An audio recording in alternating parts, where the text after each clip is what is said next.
Lord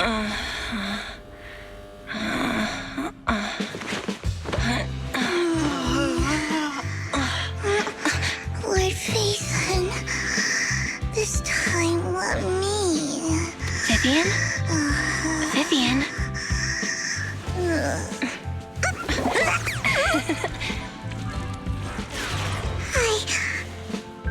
I didn't disturb your sleep, did I?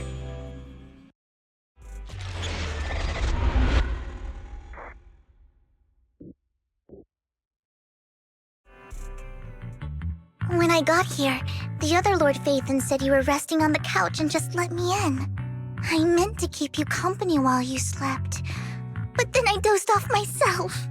I was going to sit here looking super cute, hands cupping my face. You know, like the #1 sleepy face I want to wake up to pose. I can't believe I ended up falling asleep myself.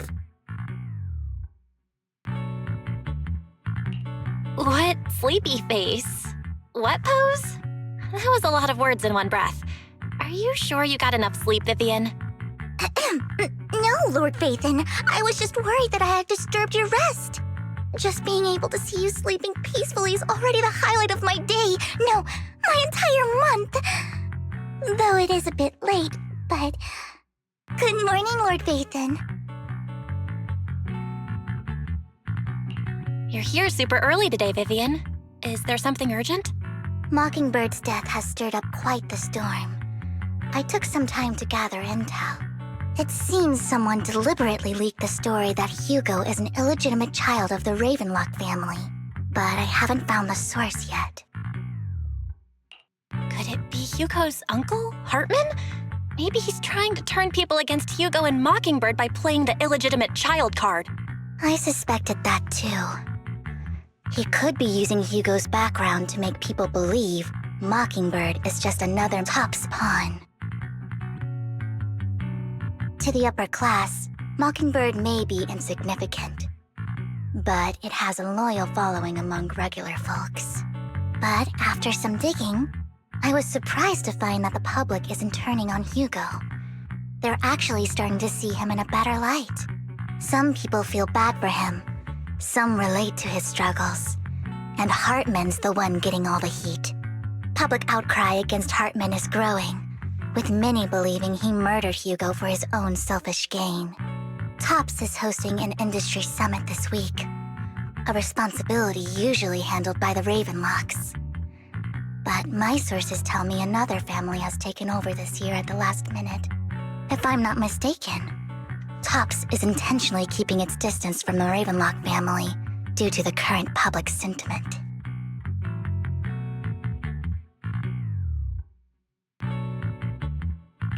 Is someone trying to take advantage of this to get rid of both Hartman and the Ravenlocks? I think Hartman knows this too, which is why he's completely vanished. No matter how hard I search, I can't find a single trace of him. Hartman must have taken the sacrifice core. Now that he holds this bargaining chip, he is definitely going to negotiate his way out of this with the Exaltists. Sorry for interrupting, Vivian, but I need a quick word with Belle. Oh, no problem at all. I'm sure you have important faith in matters to discuss. Take your time. I'll just be waiting outside. We can't make our guest wait outside. Belle and I will step out instead. Oh, don't mind me, Lord Phaethon. I wanted to browse the videotapes anyway. I'll be right here. Just let me know when you're done. Belle, Lycon's outside the video store. He knows Vivian is with us, so he's hesitant about coming in. He's stressing over what he did to Hugo in front of Vivian, but he really needs to talk to us. Maybe you should go speak with him first. I'll go talk to Lycon. Honestly, neither he nor Vivian is at fault. As proxies, it's our job to be the bridge between them.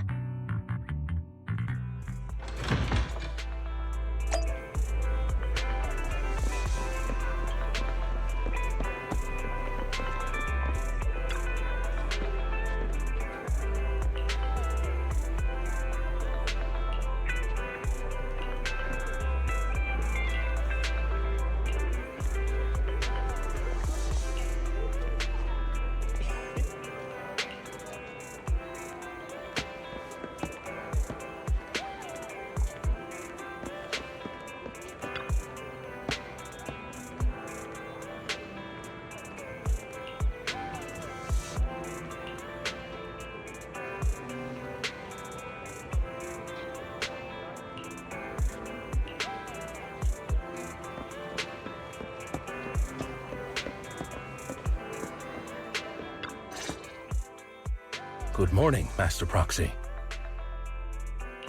Good morning, Lycon. Wise mentioned you wanted to talk to us and Vivian about something? Yes, it's an urgent request from the mayor, one that directly affects New Eridu's safety. However, before we get into the details, as a former member of Mockingbird, I'm concerned about Miss Vivian. Hugo made many mistakes and betrayed the principles of Mockingbird, but I'm certain he didn't intend to put Miss Vivian or you in danger. I don't know Miss Vivian very well, and I was the one who took her companion's life. I might not be the right person to comfort her, but I hope she doesn't regret the choices she made or lose faith in the path she chose. Vivian's doing just fine. She's actually been gathering intel and has a clear understanding of where things are headed. She might be tougher than you think. If you're really concerned, why not just talk to her directly? If you'd like to apologize, it should be face-to-face, right? That's reassuring to hear. I trust your judgment.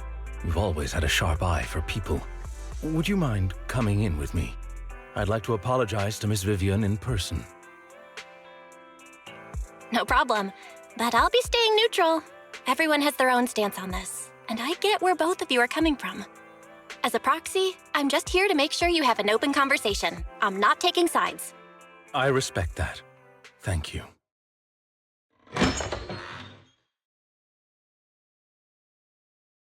Miss Vivian, I'm very sorry about Hugo. You don't have to explain anything. I'm also part of Mockingbird. Mockingbird stands on more than just gain, so it won't fall when fortunes shift. Hugo had his fixations and ambitions. I also have things I must see through. I'm determined to get to the bottom of the Exaltists and the sacrifices. Miss Vivian, as a former member of Mockingbird, you have my deepest respect. You have my word, whatever comes next. I would never harm you or Master Proxy. As for Hugo, please accept my condolences. Condolences? That's not necessary. Mockingbird has plenty of tricks up its sleeves. This isn't the kind of act that ends so easily. Wouldn't you agree? You're right. Huh? That's it? You two just figured it out? Oh, that was fast. Master Proxy, I believe we all share the same goal. Uncover the truth of the Exaltists and the sacrifices. The mayor has tasked me with inviting you to take on this mission, and hopes we can work together moving forward. If the mayor wants to work with us, I trust he will demonstrate his sincerity and kind. Mockingbird will not serve as a pawn for the powerful. That will never change. Of course. While the mayor cannot handle this personally, he will make sure we have all the intel and support we need. Miss Vivian, I know you have your own intelligence network, but for some high-profile shady dealings, perhaps the mayor can provide you a different perspective. Please, take your time to discuss. If you're open to collaborating, I'll set up a call with the mayor so he can speak with you both directly. I need to discuss this with Wise and Vivian. With so many people involved in this, we need to be very careful. Of course, I completely understand. When you've made up your minds, you can find me at the Ballet Twins.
I'll connect the call to the mayor now. My dear friends, I'm glad you're willing to keep working with me. I'm truly sorry about what happened to Mr. Hugo Vlad. I didn't anticipate things would turn out this way. As mayor, I can't fully condone Mockingbird's actions, but personally, I had a lot of respect for Mr. Hugo Vlad. I looked further into Bringer's map. The sacrifices were created by an exaltist named Landon, who was active in Janus Quarter. Mr. Landon passed away in an accident a few years ago. Before he died, he was researching sacrifices and was said to have created a batch of serum that could turn living people into sacrifices. The problem was, the serum wasn't stable, and after his death, the recipe was lost. No one knows what happened to the exaltist in Janus Quarter back then. But it's clear that after the leader died, there haven't been major exaltist activities in the area. Bringer's map marks the locations where the exaltists' most successful attempts at creating sacrifices were. Since this person has already passed away, and the exaltists haven't been active around here for a while, then could it be that this is just Hartman acting on his own? Unfortunately, that's not the case. My sources confirmed that Hartman had been secretly in contact with someone, and they only meet inside the Hollow. Is it possible it's someone from TOPS? TOPS is a huge alliance of corporations. They wouldn't bother getting their hands dirty. Instead, they just sit back and reap the rewards. Everything Hartman is doing is to secure his place in TOPS and strengthen his power within the Ravenlock family. If my guess is correct, Hartman has gotten in touch with the remaining members of the Exaltists that used to follow Landon, helping them create new sacrifices. But what's in it for TOPS? There's no way the Exaltists would just hand over their secrets about sacrifices to Hartman, right? A sacrifice outbreak would throw the city into chaos. And that's when TOPS steps in, taking control of the situation on their terms. The public will see the mayor as incompetent, while TOPS comes off as the real protectors of the city. And when that happens, public trust will shift towards TOPS. And Mr. Mayor, you might find yourself in an unfavorable situation. Still sharp as ever, Miss Vivian. So, what exactly do we stand to gain from partnering with you? Please don't tell me you're doing this out of some noble concern for your citizens. I'm not some hero of justice, and I don't believe in lofty ideals or empty promises. We have a common enemy. While our ideologies may differ, we can work together on this. And as proof of good faith, I may not know exactly where Hartman is, but I can fan the flames over Mockingbird's death and escalate conflicts within the Ravenlock family. So it was you behind the rumors. No wonder I couldn't trace the source of the public outcry. I'm not the one who started the rumors. I just helped them spread faster after they leaked. And I pulled a few strings to make sure the story painted Mr. Hugo Vlad as a heroic figure who was unfairly persecuted. As I said before, I had a lot of respect for him, and I'd be happy to clear his name. Now let me lay out my terms for collaboration. After looking into it, I found that the dormant sacrifice you discovered wasn't the only one. There are more places where sacrifices might be lying dormant. Too many eyes are on me right now, so I can't send my own men to deal with it. I'd like to ask you to retrieve the sacrifices from those locations. I'll make sure to dispose of them once you do, so no one will be able to use them again. On top of that, I've asked a friend to help monitor your physical condition, and maybe even uncover more of your potential. Her research overlaps with your teacher's work. You don't need to worry about her capabilities. She's a Void Hunter rank special investigator. Really? A Void Hunter ranked special investigator is going to be assisting us? And she's involved in our teacher's research? That's right. She's heading to Janus Quarter for some business. I wanted to set up a formal meeting, but she declined. She prefers to assess things on her own, and will reach out when the time is right. She'll let you know the details then. So it looks like you both are on board with this commission and ready to help recover the sacrifices? Okay. We don't want new Eridu falling into chaos either. We'll do what we can. I know you won't let me down. Given our positions, we might not be friends, but we're definitely not enemies. I'll leave the rest to you then. I've got to go. Goodbye.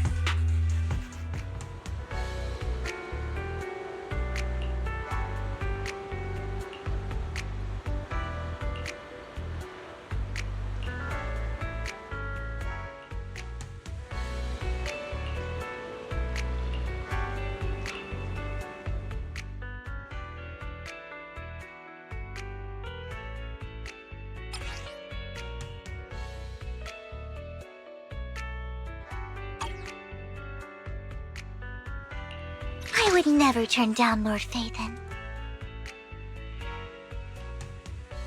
Is the concert starting? Wanna be my research stuff? Eradicate all evil. Strike!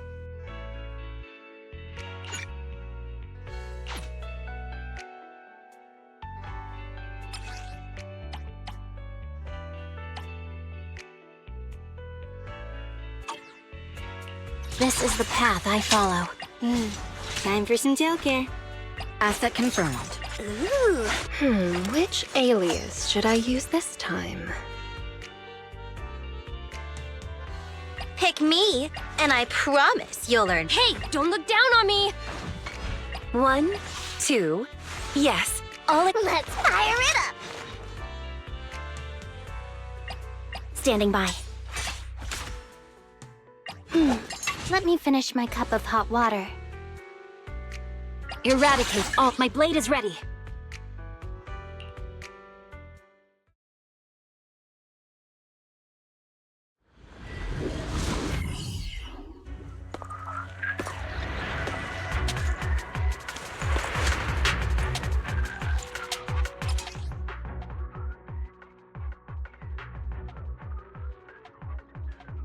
Lord Phaethon, thank you for trusting Mockingbird and me.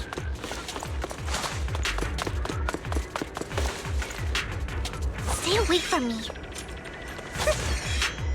Stay away from me.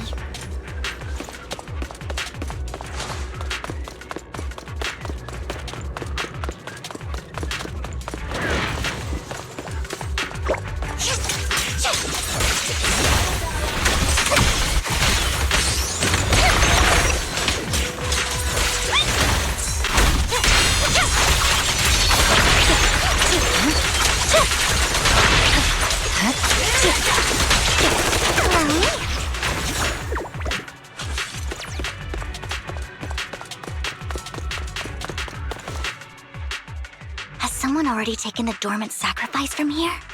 Or did the Exaltus decide to relocate it? No.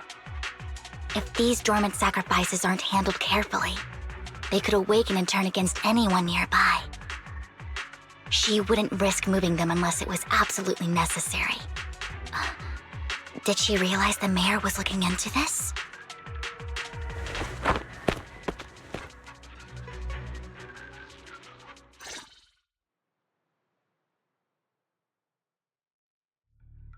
Did Hartman just make up this intel to get a shot working with us at Tops? I've been walking around forever and haven't found a thing. The Ravenlocks have always been a shady bunch. No surprise they've gone downhill over the years. I heard they were pretty loaded back in the day. What kind of business did they run? No clue. On the surface, their businesses seemed legit, but who knows what was happening behind the curtain. Probably something with the sacrifices. I mean, how else would he know about the dormant ones left around here for years? And he was so sure that even if those original sacrifices didn't work out, he had a backup plan. Backup plan? What could that be? Well, that's beyond me. I just happened to overhear something while I was next to Mr. Edmund one day. What's Tops planning to do with all these sacrifices, huh? For research? Do you think we'll ever have a normal life in the Hollows? Don't ask questions you shouldn't be asking. All right. There's nothing here anyway. Let's leave the Hollow and report back on what we found. And we'll make it just in time to clock out for the fieldwork shift. Let's get out of here first.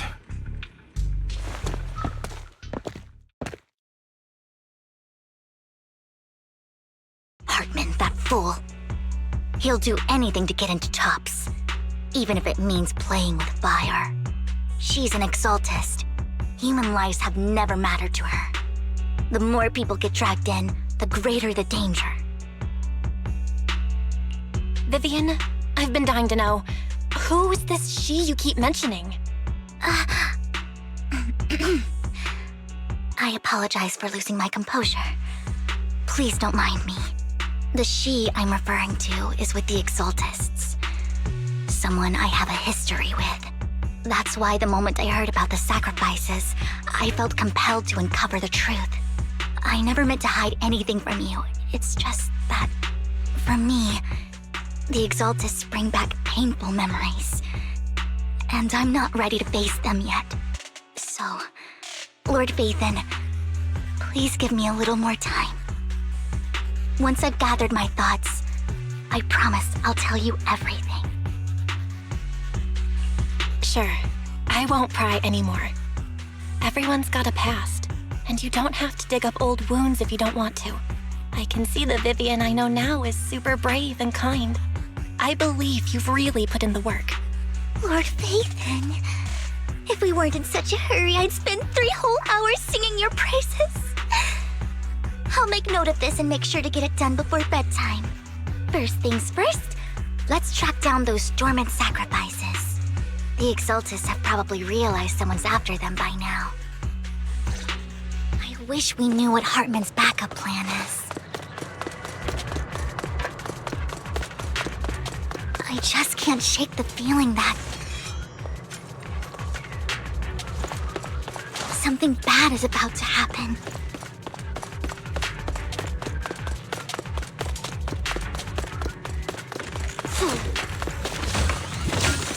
Don't touch me.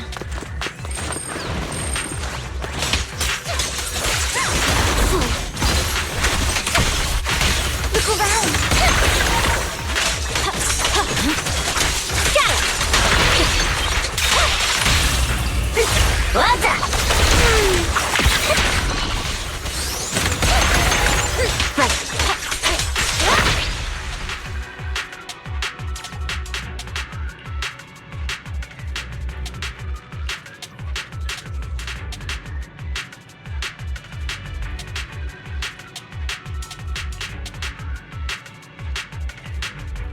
Hugo may have done terrible things, but he had his reasons. Don't touch me. Mockingbird might be seen as the bad guys by a lot of people, but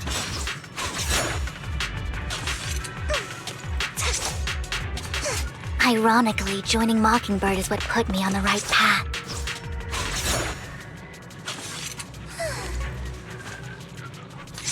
For the first time, I'm needed for more than just my curse.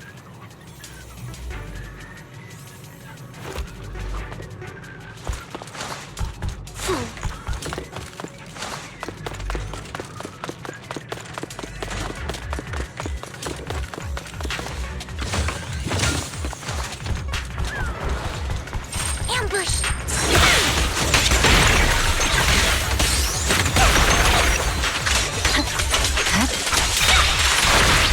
Nothing here either. Are we too late? Don't touch me.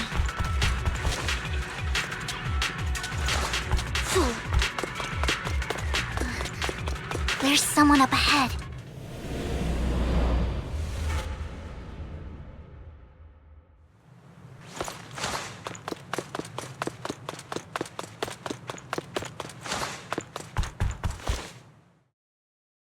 I knew it was you, Vivian. Camille, what are you doing here, sis? Are you destroying the dormant sacrifice? Vivian, don't call me sis. I'm not your sister. Are you trying to stop the exaltists? I never left the exaltists. You know what Landon did back then. Lord Landon did it for the Creator. His methods may have been extreme, but they were necessary. Back then, you walked away. You should do the same now. We didn't meet today. Take your friends and leave. What's wrong? Are you being forced into this? I can help you. Help me? Like how you helped her? I Vivian, you're crying. You see me, don't you? No, You haven't changed a bit, Vivian. No need to hide your tears. I know exactly what's ahead for me. You've made your choice, and I've made mine. One last piece of advice. Stay out of this. She loathes you. I won't tell her we met today. Don't show yourself around us again. Camille!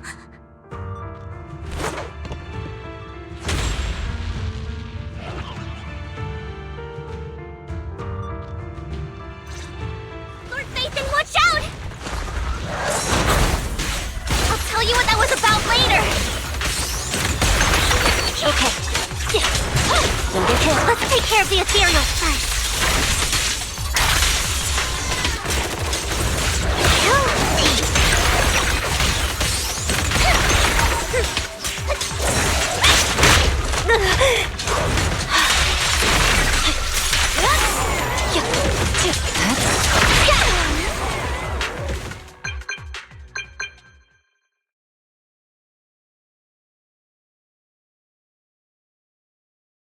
You two took longer than I expected. Did something happen? We searched the coordinates the mayor provided. Most of them were already empty. No dormant sacrifices.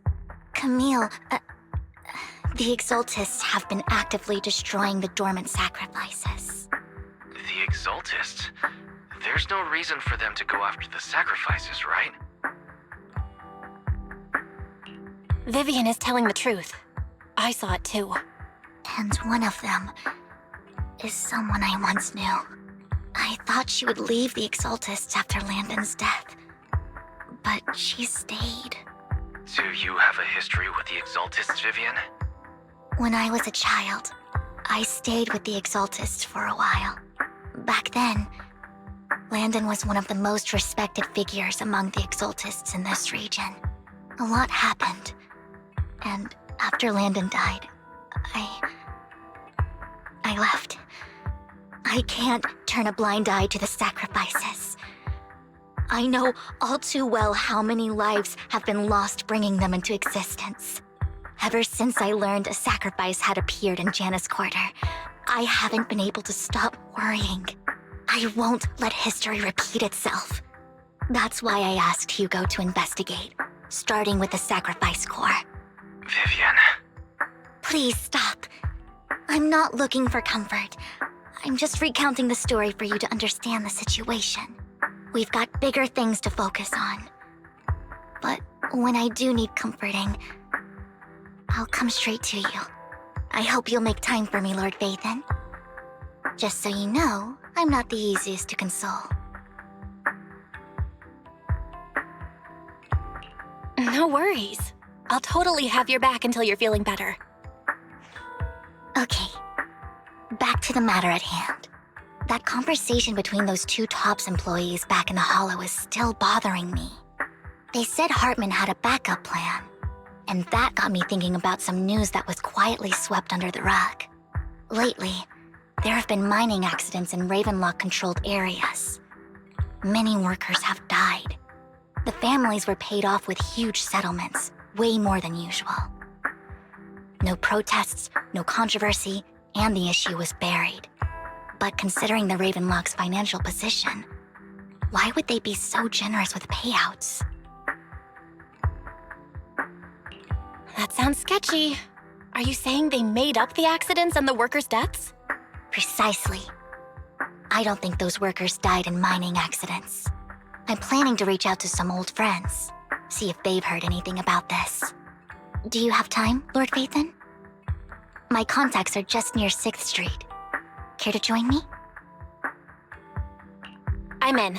Let's go together.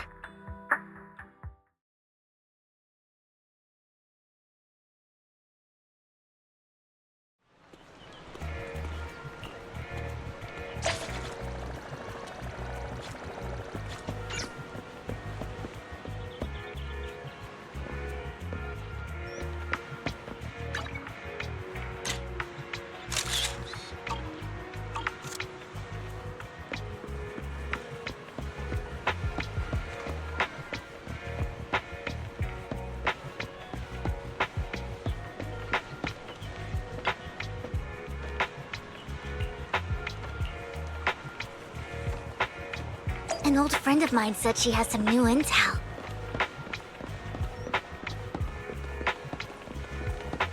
She's like a mentor to me. I learned a lot about data scraping on the internet thanks to her.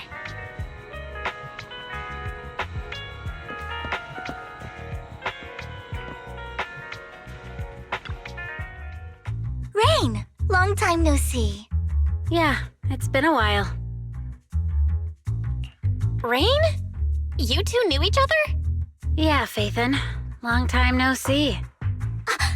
Rain, you actually know that Lord Faithin is Lord Faithin? No, I mean, you actually know Belle is Lord Faithin. I didn't know right away. One time, I needed a favor from Nicole.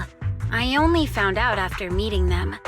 I mean, who would expect a legendary proxy to be running a video store for a living? Oh, by the way, your idol... Rain, let's not bring up old stuff. Lord Faithin wouldn't be interested in that. Why are you all tense? Right! Lord Faithin lives on 6th Street too and might know your idol. Remember when you traced that post on Internet to 6th Street and actually went to check it out? And you came back all bummed, spouting nonsense. Like there was only a black cat at the location, and maybe your idol is actually a talking cat. Or something like that. I know that black cat. I'm always sneaking at snacks. Lord Faithin, please, let's drop this topic. Come on, Vivian. It's been years and you still won't say who your idol is.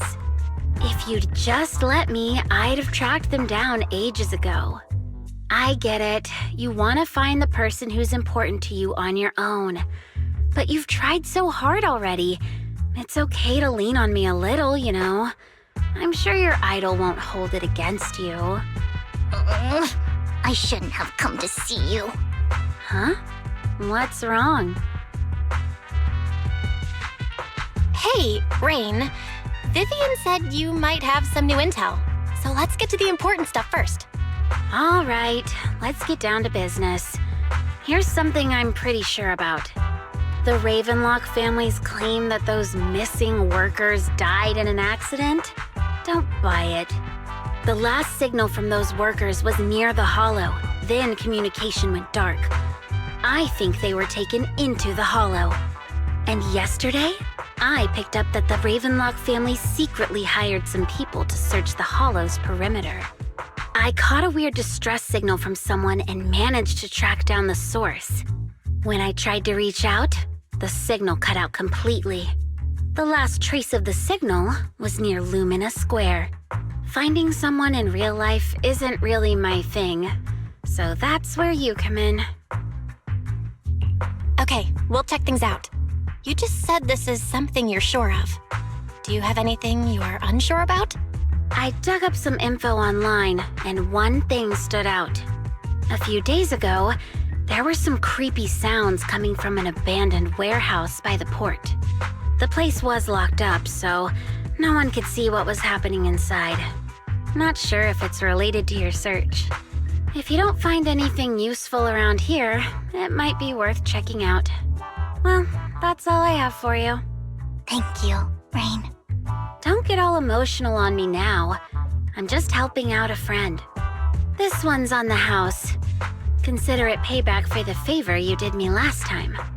But if you still want to find your idol, hit me up. I've been curious for what...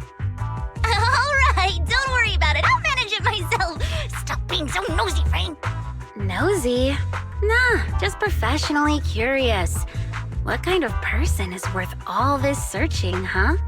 But honestly, whoever they are in real life, they've become a part of you. You've come a long way in this search, Vivian.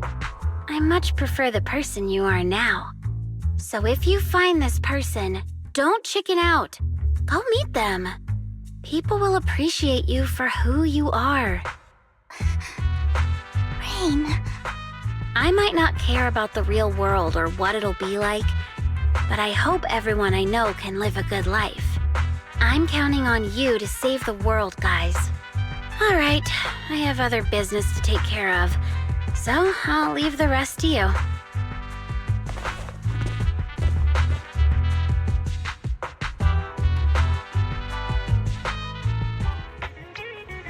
Lord Phaethon, please pay no mind to what Rain said.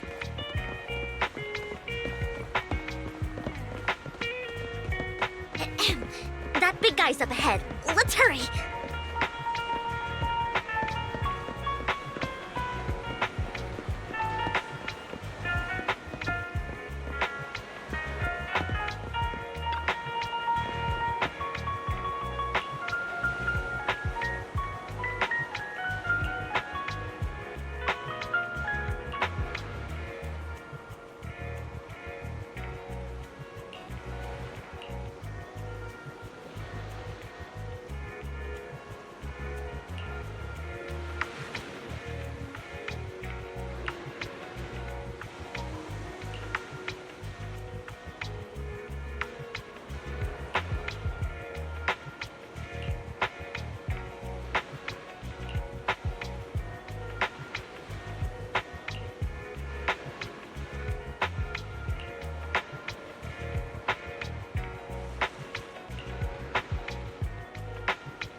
Don't take me back, please.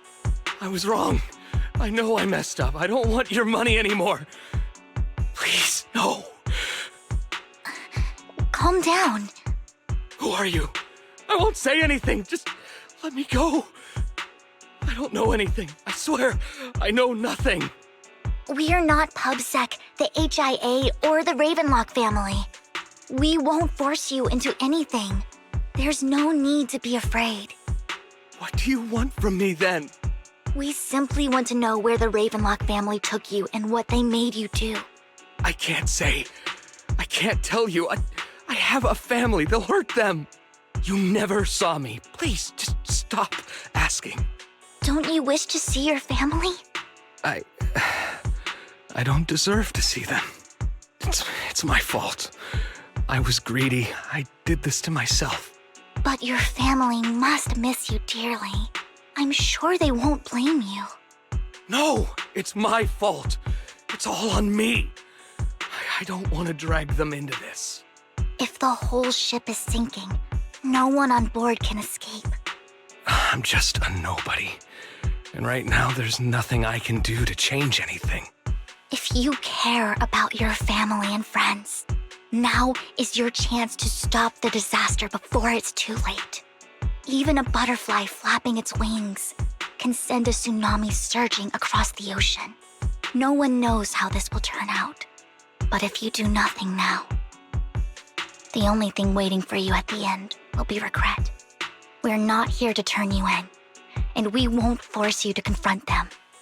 You'll be safe with us. I'll help you return to your family. But you must tell us precisely what happened. Hard Hartman offered a huge amount of money, looking for workers to go into the hollow to guard something. The money was way too good. We all kind of figured something wasn't right. I thought it was just smuggling or guarding some kind of illegal ether resources, so I signed up. After we sent in our applications, Hartman's men took us into the hollow. The first place we went, there was a strange box. When we got there, they handed us some pills, saying they'd improve our aptitude for ether, for us to last longer in the hollow.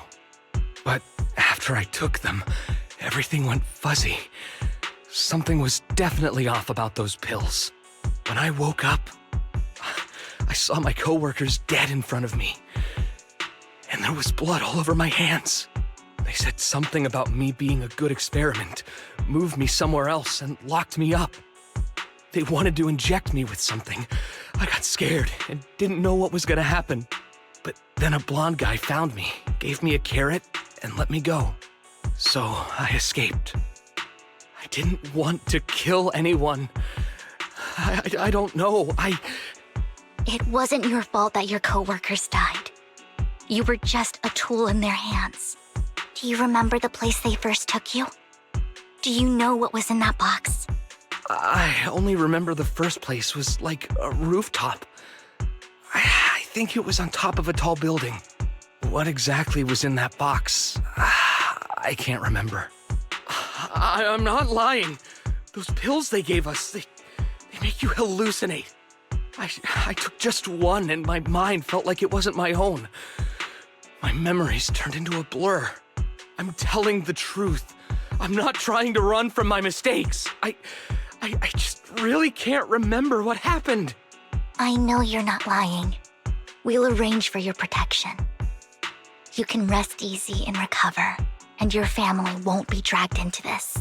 Once this is all over, you will be able to reunite with them.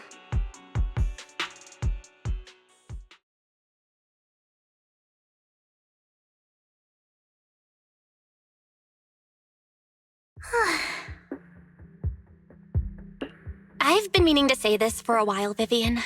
You're just so calm and decisive when things get tough. Totally different from the impression you gave me at first. Actually, I wasn't always like this. I used to run away when things got tough. There was even a point where I just wanted to disappear. As if my very existence was the source of suffering. I wondered. Perhaps leaving it all behind could put an end to the pain. Whoa. It's hard to imagine you like that. I mean, you had this super intimidating vibe when we first met. Well, I was on a mission at the auction when we first met. And just as Rain said, I've come a long way from who I used to be. Speaking of Rain, it's still wild to me. I never thought you and I would have mutual friends. And you even know one Denny Boo. Can you believe we might have passed each other so many times without even realizing it? Enough about me. Tell me more about you, Lord Phaethon. Where have you been? And what have you experienced? Looking back, I feel like I've been through a lot lately. My brother and I even lost our Phaethon account. Oh, everything started when the Cunning Hares took something from the Red Fang gang.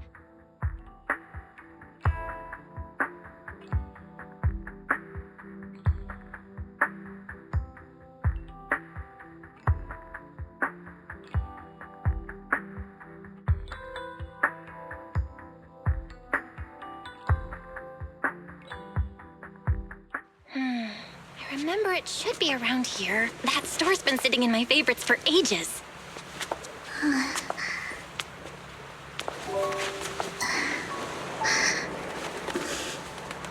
Lord Phaethon! Huh? What's up? I've seen that black cat on 6th Street. That harmonica in the outer ring you mentioned. I've heard it before, too. I've even been to the monument outside Hollow Zero. But none of that was a coincidence. It was me.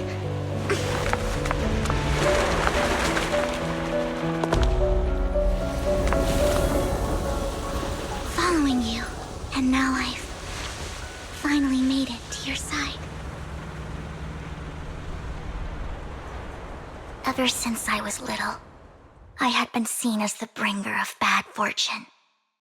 I had traveled to many places and witnessed far too much misfortune. Every tear I shed brought disaster. I've heard too many curses to count. I loathed my tears as much as I despised my own existence. Wherever I stayed, tragedy followed. I had roamed too many places, and each time, it ended the same way. I didn't know where I could go anymore. One night, I stumbled upon a post discussing me. Whether they knew me or not, everyone seemed convinced that I was the source of the curse. Some mocked me with cruel intent. Some wished I would vanish, and others speculated maliciously. It really seemed that my very existence was a disaster. In that moment, as darkness enveloped the city, I saw lights flickering to life all around New Eridu. So many lights, and not knowing where to go, I thought, if only I could disappear into those lights. I made up my mind, and right then, my phone rang. I decided to take one last look. I wanted to know who left me my final message from this world. It was you, Lord Phaethon. Wait, really? Me? Yes. And I checked with the other Lord Phaethon. You were the one using the account at that time, but I know you probably don't remember it. After all, it was just an ordinary day, with an ordinary post and meaningless comments online. But for me, it was the night I finally realized where I could go. I wanted to walk the paths you had walked, see the sights you had seen.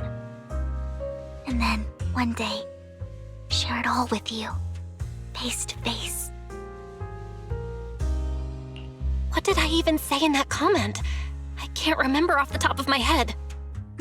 Well, you'll have to figure it out for yourself. I'm not telling you. Huh? No! So, Lord Phaethon, thank you.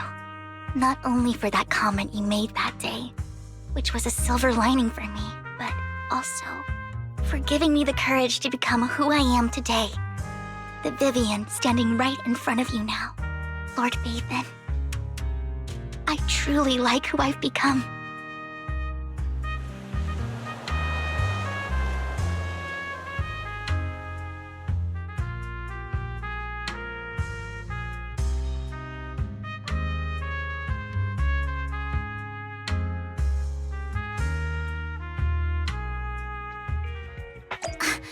Lycon just sent a message. There's an update. Let's head back to the video store and go over the details together.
Belle, you're back. Lycon told me he wanted to meet up with us online to discuss things when you returned. I'll call him now. Master Proxy, Miss Vivian. The gentleman Rena brought back has stabilized and calmed down now. Based on his account, we've identified where Hartman is hiding the core. He also mentioned that Hartman plans to trade the core with a group of people. We suspect that this group consists of members from the Exaltists. I knew it. Now that we have the location, it would be splendid if we could seize the sacrifice core before they do. Precisely. We hope you can head to the location as soon as possible to secure the sacrifice core. We've got this. I have other matters to attend to, so I'll leave the retrieval of the sacrifice core in your capable hands. The mayor's friend that he mentioned before will also be assisting you this time. The target coordinates have been shared with her, and she'll meet you there. Please ensure your safety, and I wish you all the best.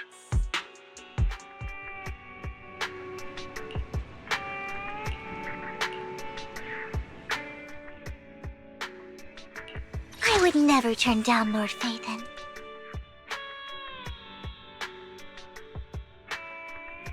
Eradicate all. Strike!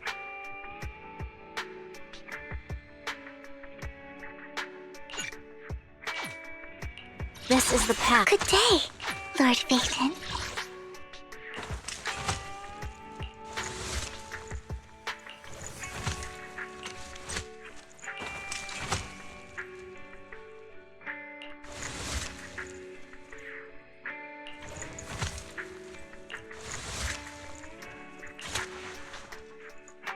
I would never turn down Lord Phaethon.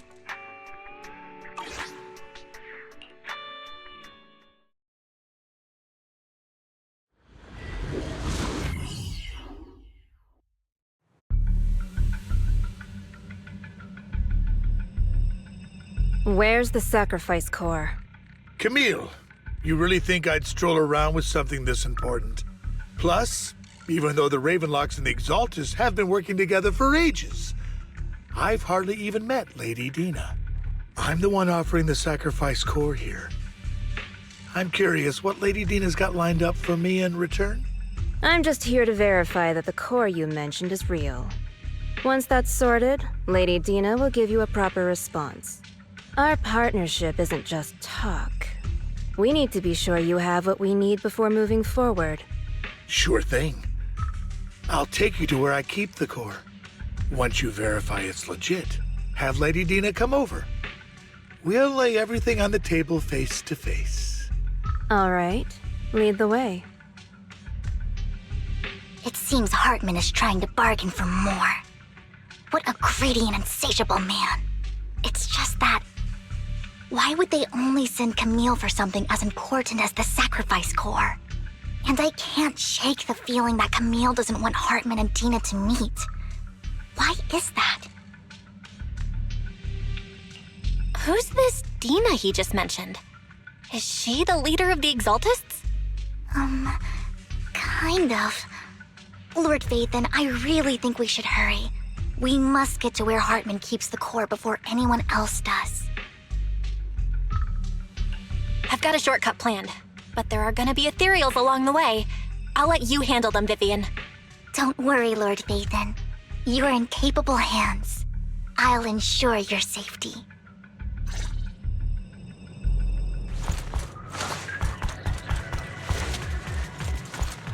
Ethereal! Stay away from Lord Phaethon!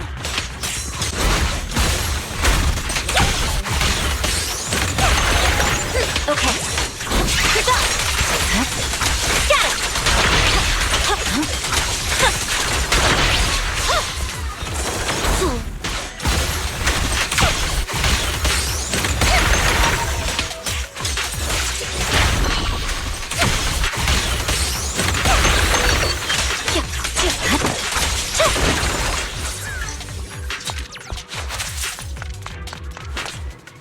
Looks like Hartman's trying to negotiate for more leverage.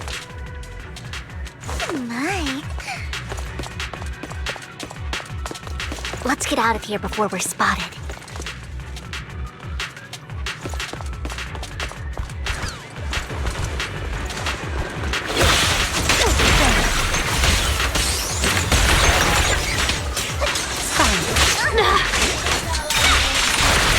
Let's keep moving, Lord Phaethon.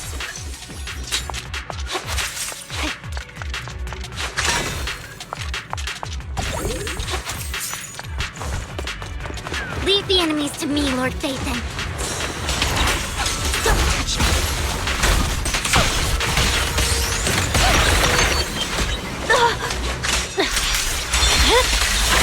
It's over. Stay away from me. I'll put you.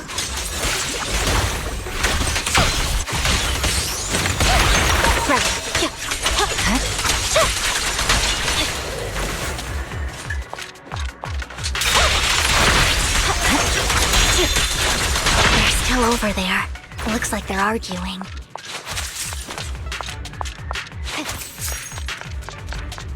This is our chance. Let's hurry. Naomi? Don't touch me.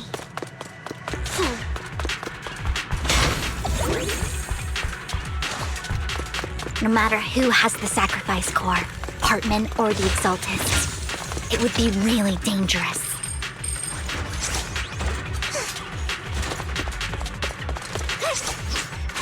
Our best move is to seize it before they do and destroy it. Hand over what's in the box. Or we do this the hard way. Look around.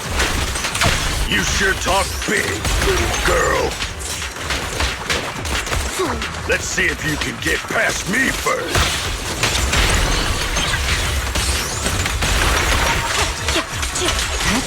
Let's hurry and secure the sacrifice core. Lord Phaethon, the box is empty. So Hartman never kept the core here to begin with? How did you even find your way here? Where's the core in the box? What did you do with it? You call this keeping the sacrifice core safe?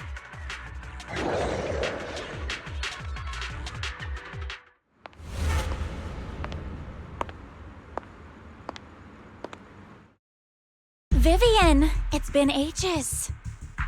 Dina! Oh my, you actually remember me. So sweet. Look at you, thriving. I thought you'd totally forgotten about our past.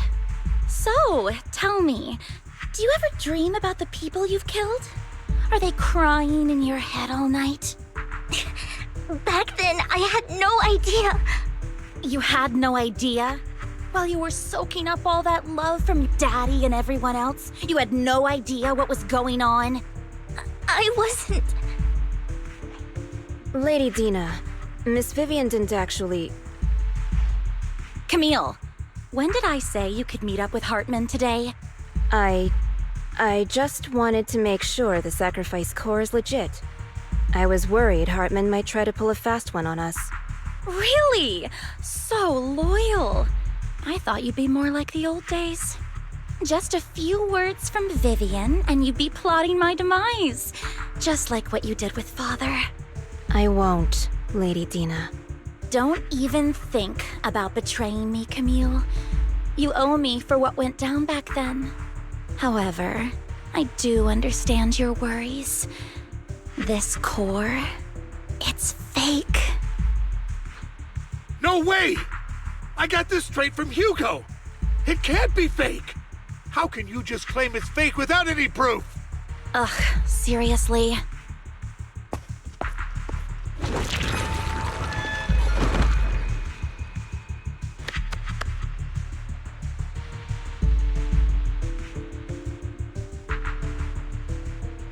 The sacrifice core can max out the ether particles within human bodies in no time at all.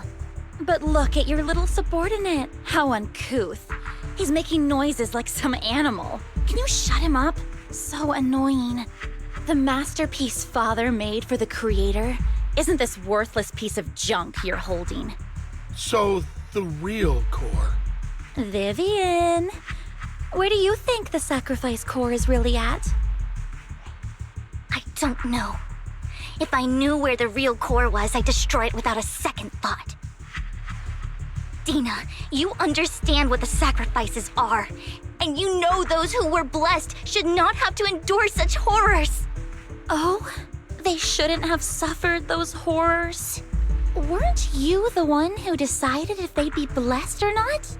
If it weren't for your tears, how would they have encountered such misfortune? How self-righteous, Vivian. Their fates were in your hands. It was you who brought disaster on them. Landon just needed an excuse. He needed someone to blame. Whether I shed tears or not, he'd treat living beings as mere subjects for his sacrifice experiments. Dina, you know all of this. Landon even went so far as to sacrifice you. Shut up, shut up, shut up! Father did it for his great cause. Vivian, why do you always mess everything up for me? Everything! You did it before, and now again! You just had to ruin my plan. I was so close to fulfilling Father's last wish. If you don't give me the sacrifice core, be prepared to become food for the Ethereals. I told you I don't have the sacrifice core. Otherwise, I would have destroyed it already. Lord Phaethon, find the right moment to retreat. She can be quite unpredictable when her temper flares. Oh, really? You don't have it? Then I suppose there isn't a reason to keep you alive.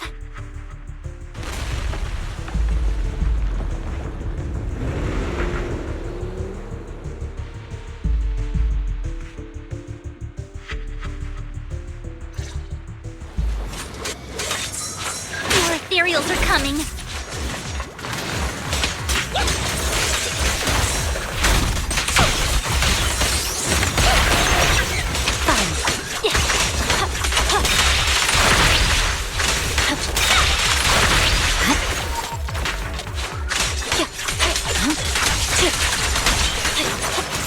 Too many. There's no chance to get out of this. Weakling. My turn. Help me.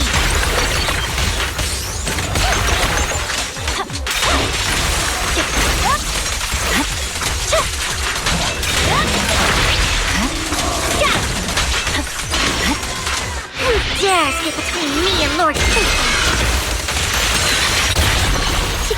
Stay away from Lord Phaethon! There are so many.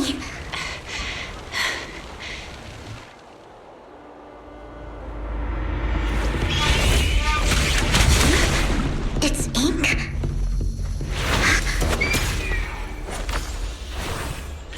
Shun Palace, good fortune, closed gate, safety. What? An evil miasma gathers here. Another place of conflict. If you wish to avoid disaster, then head southeast.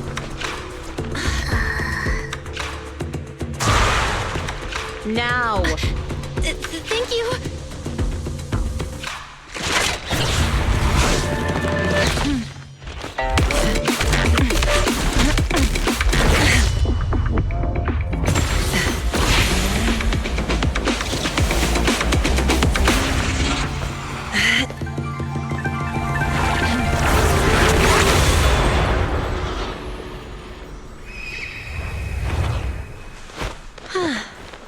Finally, peace and quiet. You must be Belle, right? Mayflower mentioned a special partner might need my help. Can I ask, who are you? I'm the 13th generation master of Yunque Summit. You can call me Yishuan. Mayflower passed along your info, and I was curious what kind of person you are, so I came to see. At first, I thought it might be a hassle, but your energy feels really calming. Quite nice, actually. Oh, so you're the investigator the mayor talked about. Yes. He also asked me to be your temporary teacher and offer you a bit of guidance. Guidance? What exactly does that mean? Unfortunately, this isn't the right time or place to talk. I have some investigation work to catch up on, and it seems you've got quite a lot on your hands, so let's part ways for now. I'll find a good time to visit you soon.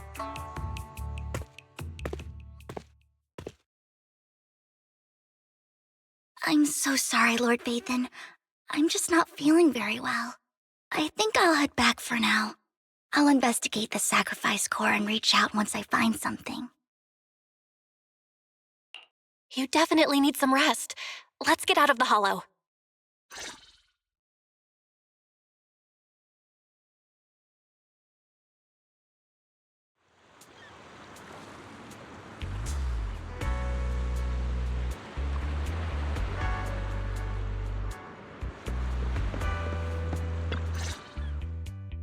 Lord Vathan, are you going to rest now?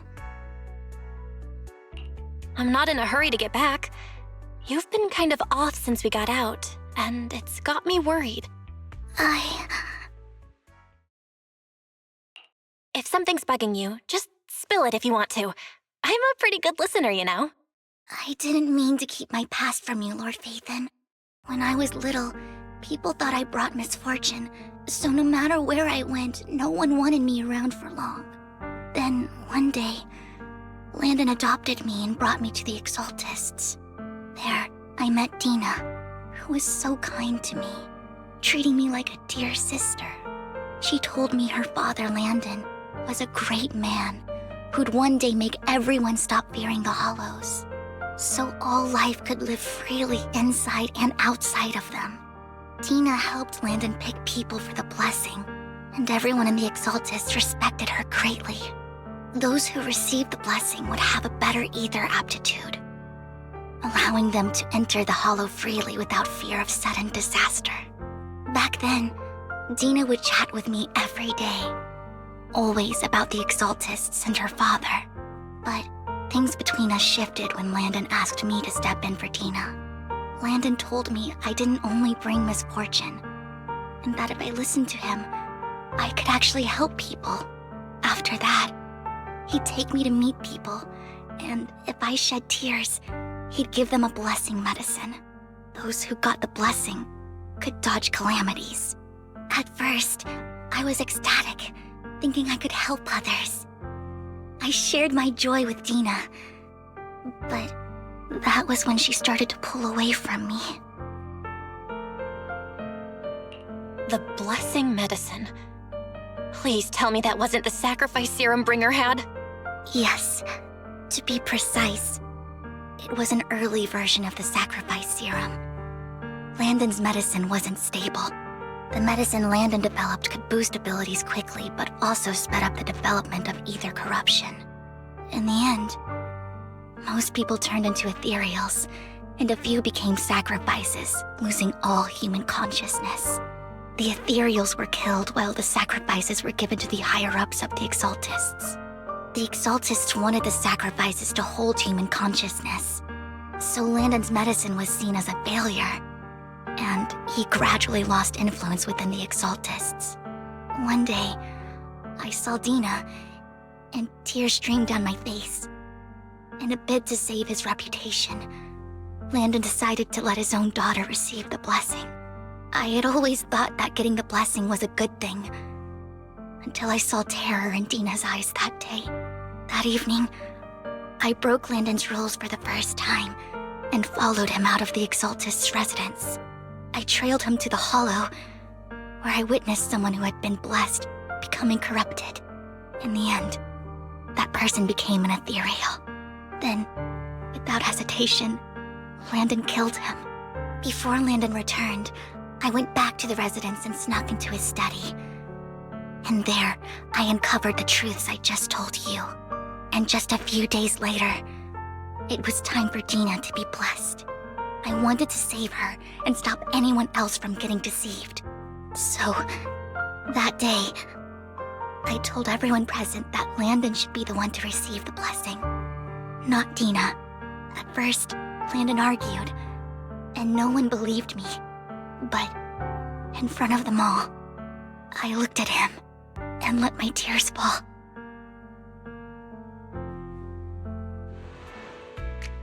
Lord Landon, please accept the blessing. Vivian, you... Why won't you accept the blessing? Were you lying to us? Ungrateful fools! You have no use anymore!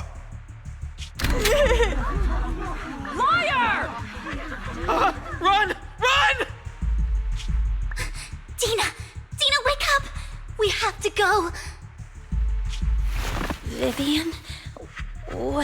happening? Listen to me. Lord Landon's so-called blessing isn't...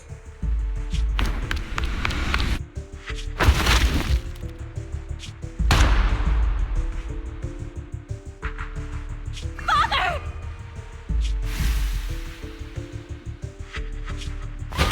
No, I was just...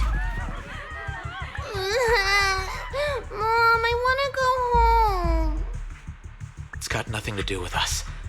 This is just what happens when you don't accept the blessing. Vivian, was this you? Tina, I just didn't want you to accept the blessing.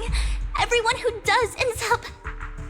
I just don't want to lose my father. You knew?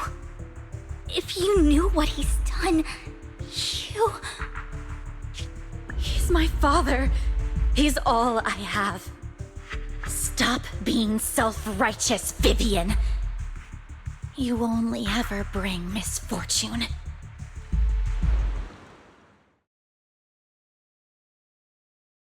I thought once Landon was gone, Tina would leave the Exaltists. I never expected her to continue his research, or that Camille would stay. Camille lost her entire family in a hollow disaster, so she's always supported the Exaltists. She's not a bad person. She's just someone searching for hope. She joined the Exaltists very early on, and even watched Dina grow up. That day, she was just so desperate to save Dina that she... All these years, she's been following Dina, taking care of everything out of guilt, I think. But I didn't just fail to save Dina. I trapped her. I see misfortune approaching, but I can never change its course or avoid the bad ending. Maybe I really am a bringer of misfortune. No way. You're not the one bringing bad luck. Whatever went down with the Exaltists, Landon used you. As for Dina and Camille, they know the truth, and they just made their choices.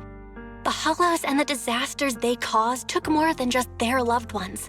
But not all survivors cling to obsession and hatred like they do. Lord Phaethon. You need to believe in yourself. You're currently resolving the sacrifice crisis with your own effort. I remember you saying you really like yourself now. So what's changed? Yes, that'll always be true. Thank you for listening to my story today. Years have gone by, but I've never had the courage to face all this. Maybe Dina and I were meant to meet today, so I could finally spill it all out. It lightens my heart a little. Lord Phaethon, you truly are a wonderful listener. Whenever you're feeling down, don't hesitate to come to me. I will. It's been such a long day. You must be exhausted. I'll track down the location of the sacrifice core and let you know what I find. Good night, Lord Phaethon.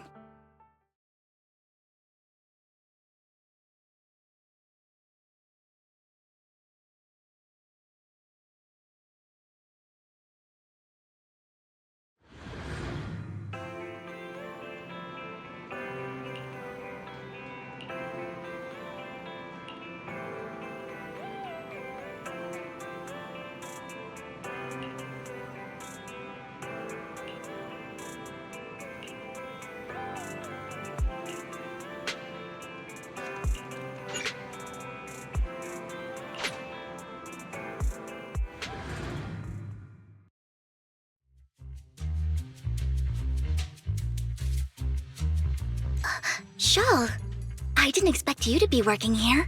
Perfect. I was just covering someone's shift. The screening here is super strict, and I was afraid the supervisor would realize I was new and subbing for someone, so I hid in the control room during the supervisor's inspection.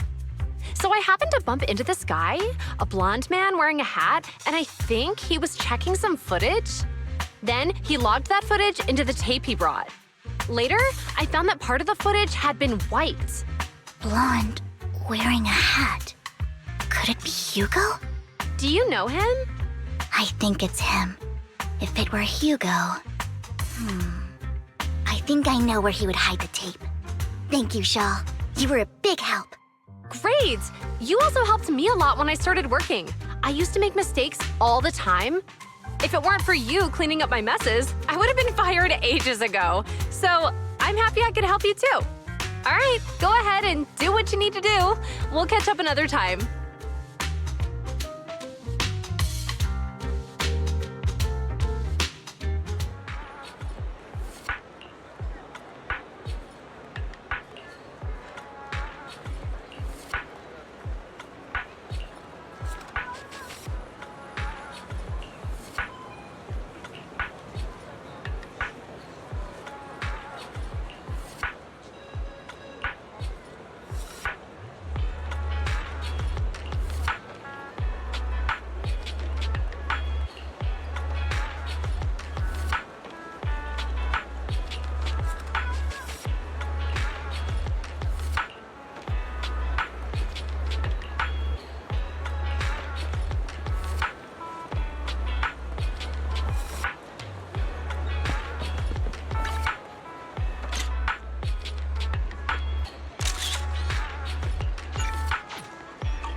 If I'm not mistaken, you and Vivian share the same goal.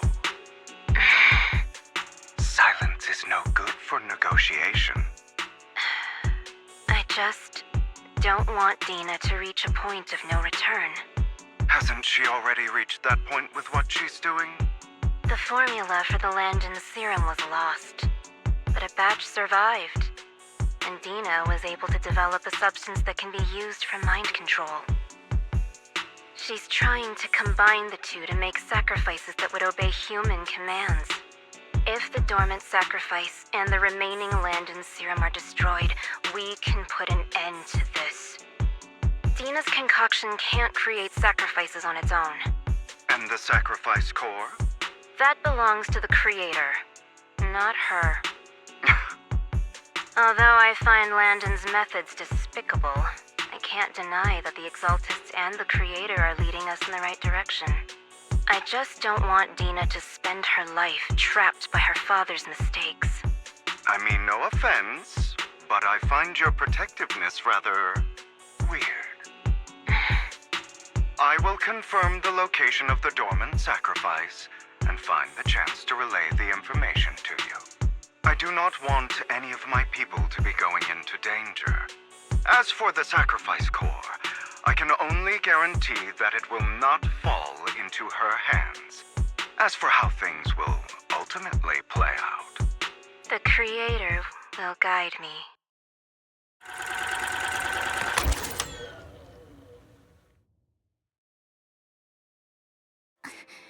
Camille was actually destroying the dormant sacrifice? Now Camille's actions make sense. But why did Hugo never tell us? Hugo... he... Belle, Lycon said there's something urgent he needs to discuss with us right now. All right, let's patch him in. Master Proxy, I apologize for disturbing you. We have just learned that the Ravenlock family will host a banquet tonight. This banquet is rather special, as they're allowing members of their family to invite business partners to attend. With Hartman at the center of controversy, there are many members of the family who are eager to use this opportunity to replace him. The mayor has been spreading rumors of a young tycoon who inherited a sizable fortune and is looking to partner with a person from an old and influential family. This information has lured a young man named Burton from the Ravenlock family. So, you want me to pose as this tycoon and use Burton to infiltrate the banquet? Correct. And Hartman's study is also located within the venue. I see. Hartman's study might hold valuable information. So, what should I do?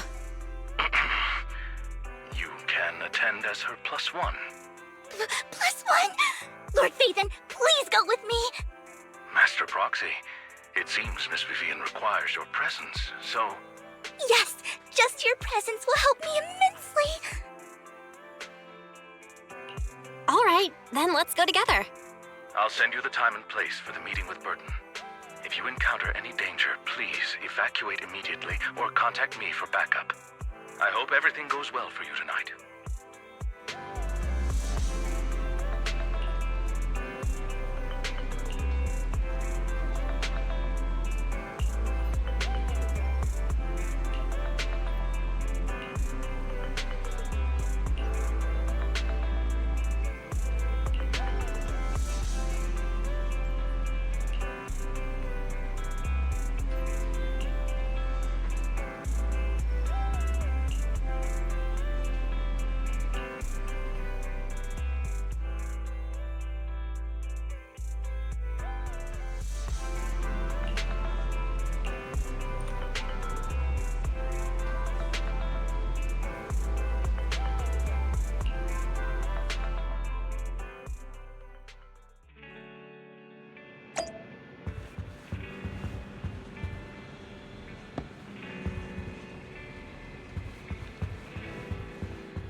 Miss Banshee, I believe I've shown you my sincerity.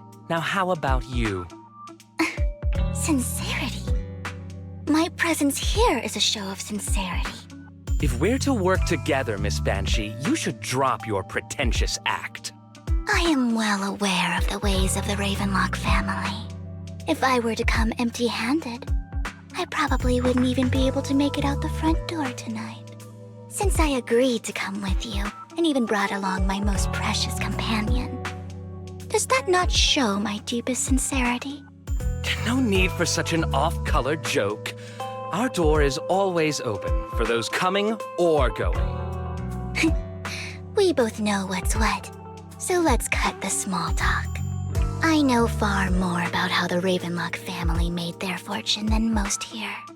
I am also well aware of why Hartman, despite such a massive scandal, still remains in power. Oh? Do tell. Exaltists, blessing, sacrifice, Landon. Where would you like me to start? How did you know that? No, who are you? Don't be so tense. If I'm not mistaken, it's about time the banquet began. My companion and I are practically famished. Is this how you treat your guests? By letting them starve? Perhaps when we've had our fill, we'll remember where the sacrifice is hidden. You know where the sacrifice is? So, can we go get something to eat now?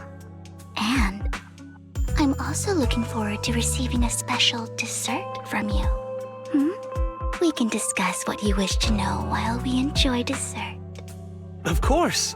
I wouldn't let such an important guest discuss matters on an empty stomach. As for dessert, I will prepare it myself, and I guarantee it will satisfy you. I'll come find you later. I wish you a pleasant evening.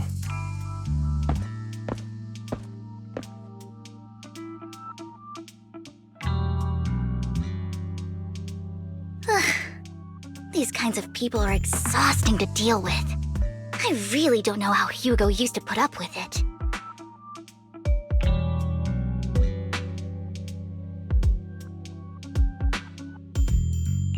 Wow, you were so cool just now. Like a powerful, noble lady. You sent Burton packing with just a few words. It's just some techniques Hugo taught me. Like that dessert I mentioned. It means I want them to offer more if they want to come to an accord. Fortunately, that old fox Hartman is terrified of losing power.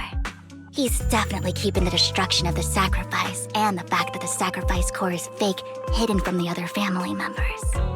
Otherwise, Burton wouldn't have been so willing to raise his offer. Lord Phaethon, let's find Hartman's study when the banquet is at its busiest. All right, I've already taken note of the surrounding terrain. Once more people arrive, we'll enter the garden through the door in the corner of the banquet hall. Wherever you go, I'll follow, Lord Phaethon.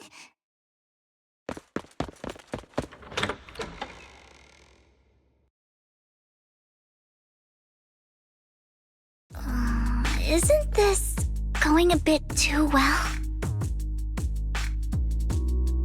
The security around the manor is really strict, but inside might be more lax. But just in case, let's tell Lycon. Right.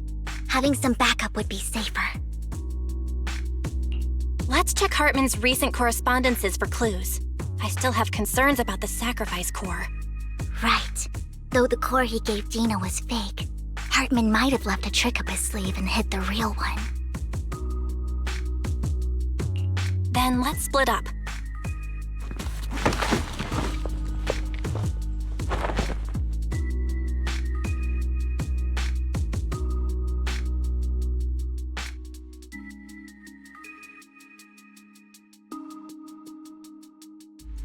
Esteemed guests, is the catering at the Ravenlock family banquet not to your satisfaction?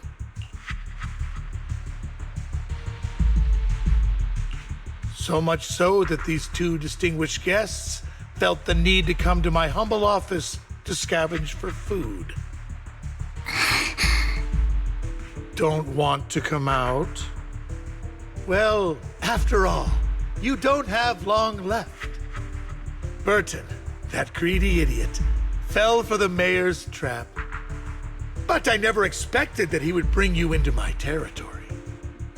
I suppose I should thank him. Otherwise, I would have had to go to great lengths to eliminate you. Vivian, Phaethon, give Hugo my regards. Tell him I shall be taking the wealth and power of the Ravenlock family for myself.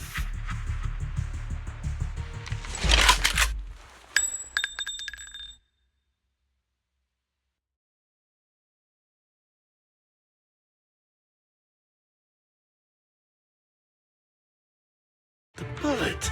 How? Dear Uncle, why must we be so distant with one another? You can just tell me what you want to say directly. Hugo! Impossible! You're... Uncle, you must know a Ravenlock will never stop until they get what they want. Did you really think I would be defeated so soon, when I have yet to trample you into the dirt? You filthy bastard! You only know how to resort to these petty tricks! Petty tricks?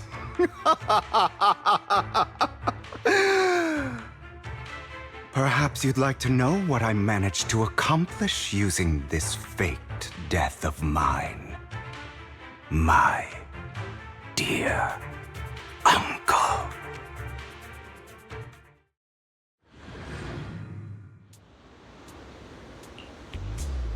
Faking my own death. Hope it's all worth the theatrics in the end. It was just to keep Hartman off my back, but maybe I went a little overboard. The manager must be pretty shaken up. I should apologize at some point.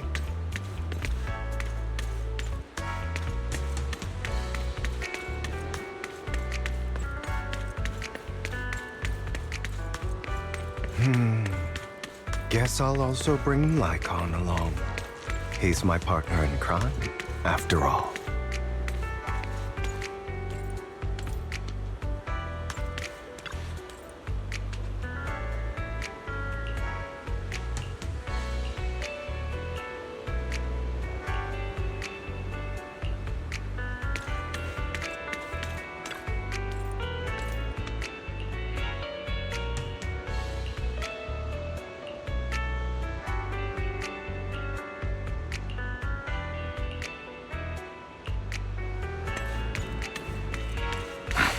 You're late. So strict. Spare me a moment to catch my breath, will you?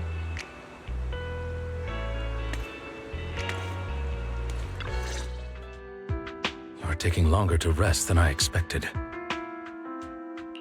Lycon, you think too highly of my physical capabilities. Well, thank you for your cooperation. I must say, if nothing else, at least your acting skills have improved. Why do you look so angry? You should be happy. We pulled that off together with flawless teamwork and managed to fool everyone. Drop your foolish facade. I'm glad you still remember the code we set all those years ago. And thank you for ensuring your sleight of hand didn't deteriorate. Oh, right. I should also thank the blood bag hidden in my clothes and our other props. Do you remember when we last used this trick? It was probably ages ago. Sometimes I really don't understand you. Have you never thought about what the consequences would be if I didn't understand your code? If I decided against helping you? Or if I just couldn't control my strength properly? You'd understand it. Of course. If things really did go awry, I had alternative plans. You wouldn't be so arrogant as to think I'd bet everything on you, would you? You're insane. Aw, I'm flattered. So what exactly is the purpose behind all this? Surely, after going to such great lengths to erase your own existence, you don't just plan to hide here and reminisce about the past with me. Don't try to brush this off. I've already helped you enact your plan. Tell me the truth. Don't get your tail in a twist. I have more plans that require your assistance, so naturally I would not hide anything from you. Simply put, as things stand, whether as Hugo Vlad or as Mockingbird, I am doomed to die. Seems you've made quite a few enemies. As a member of the Ravenlock family, I negotiated with Edmund and managed to obtain resources from Tops for my future plans. I also confirmed what attitude they held toward your master, the Mayflower family. Meanwhile, I used my identity in Mockingbird to strike a deal with Hartman and gather information on their collaboration with the remnants of the Exaltists. That's where I got my intel on what Bringer left. Oh, by the way, the crime declaration letter that your dear mayor received, that was also sent by yours truly. He's probably figured that out by now, right? Though I'm not sure if he told you. The mayor learned about the sacrifice attacks through his own means, but lacked an opportunity to take action. That warning letter was precisely what he needed. You aren't hopeless yet. How delightful.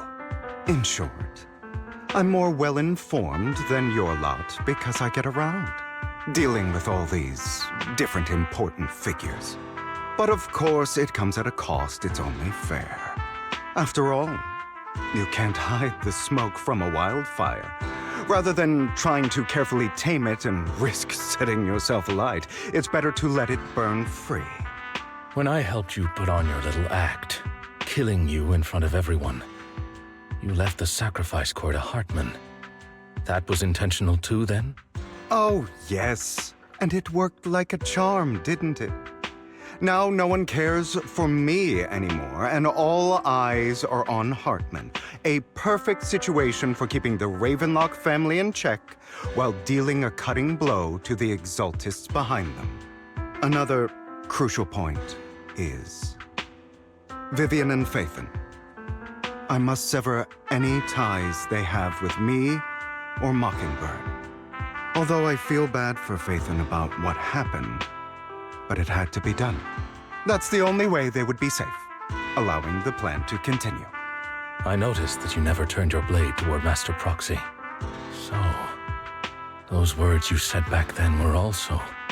I will bloody my hands. I will carry the weight of my sins. I will become the Abyss. Obviously, it was all an act. My acting has always been impeccable, as you know. Hugo, you're taking such a tremendous risk. Why? Would you believe me if I said it's for justice? But unfortunately, it's not. I want revenge on the Ravenlock family. And I will make sure that despicable excuse for a human being, Hartman, suffers a slow, torturous end. Of course, I also promised Vivian that I would help her investigate the whole thing with the Exaltists. That's all. You don't look too good. Is it your wounds? No. This is the first problem I plan to resolve. Lycon, do you have a place that is sufficiently discreet, quiet, and can take a lot of damage?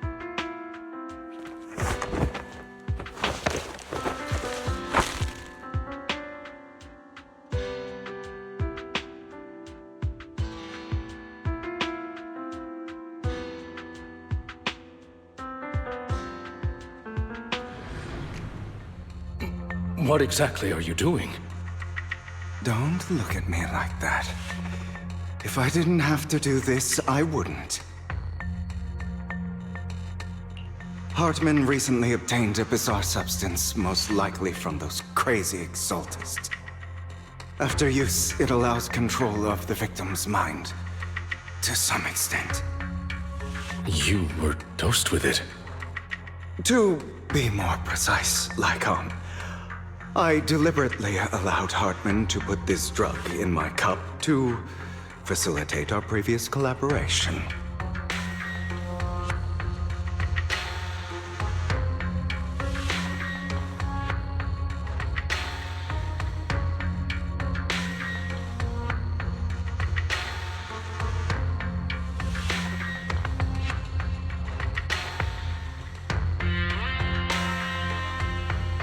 After finding out about it, I quickly found someone to help analyze its composition. The good news is he gave me a very low dosage, perhaps because he was afraid I might notice. There's a different medication that can delay its onset, preventing me from actually being under his control. I simply need to put on a show in front of my dear uncle. The bad news is that currently there is no antidote. When I delay those effects, however, they will accumulate and erupt when my body reaches its limit. It may even break my mind. And that's exactly what's happening now. I need to endure those accumulated consequences. So, I will lock myself in this room for however long that takes. I've tied my limbs to prevent me from smashing this place or accidentally hurting myself. Anyway, after you leave, do not open this door, no matter what you hear. I recommend seeking professional medical assistance. This is advice I received from a doctor. Or are you saying you don't believe I can make it? So, Icon, come find me here at the scheduled time. All you need to do is smile and await my victory. What if I want to stop you? You know you won't succeed. You never have. And you never will. Well, time is short. Let's begin. I understand. Don't die, you stupid bastard.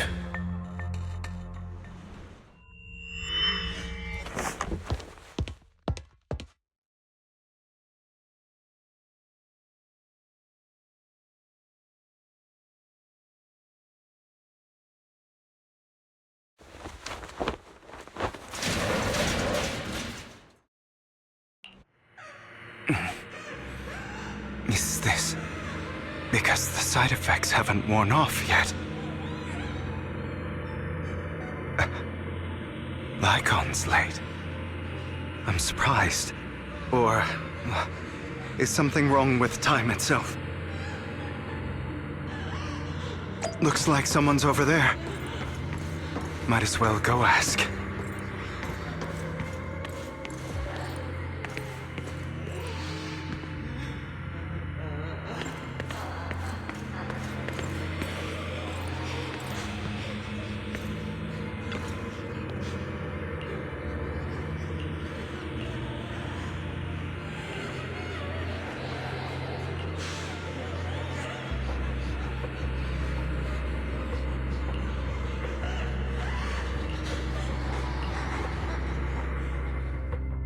All your fault!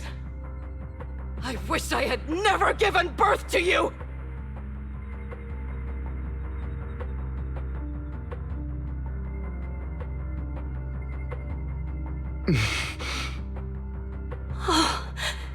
Everything will get better if you just die, right? If you die, he'll come back. We'll have another, more perfect child. One who will inherit the Ravenlock family bloodline. Then I'll be able to escape this pain. So, Hugo, for the sake of Mommy's happiness, just die, okay?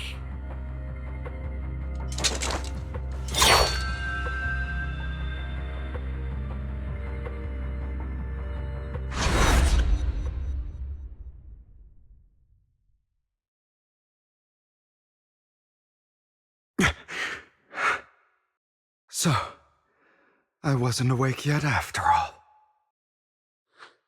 That's because you don't want to wake up again.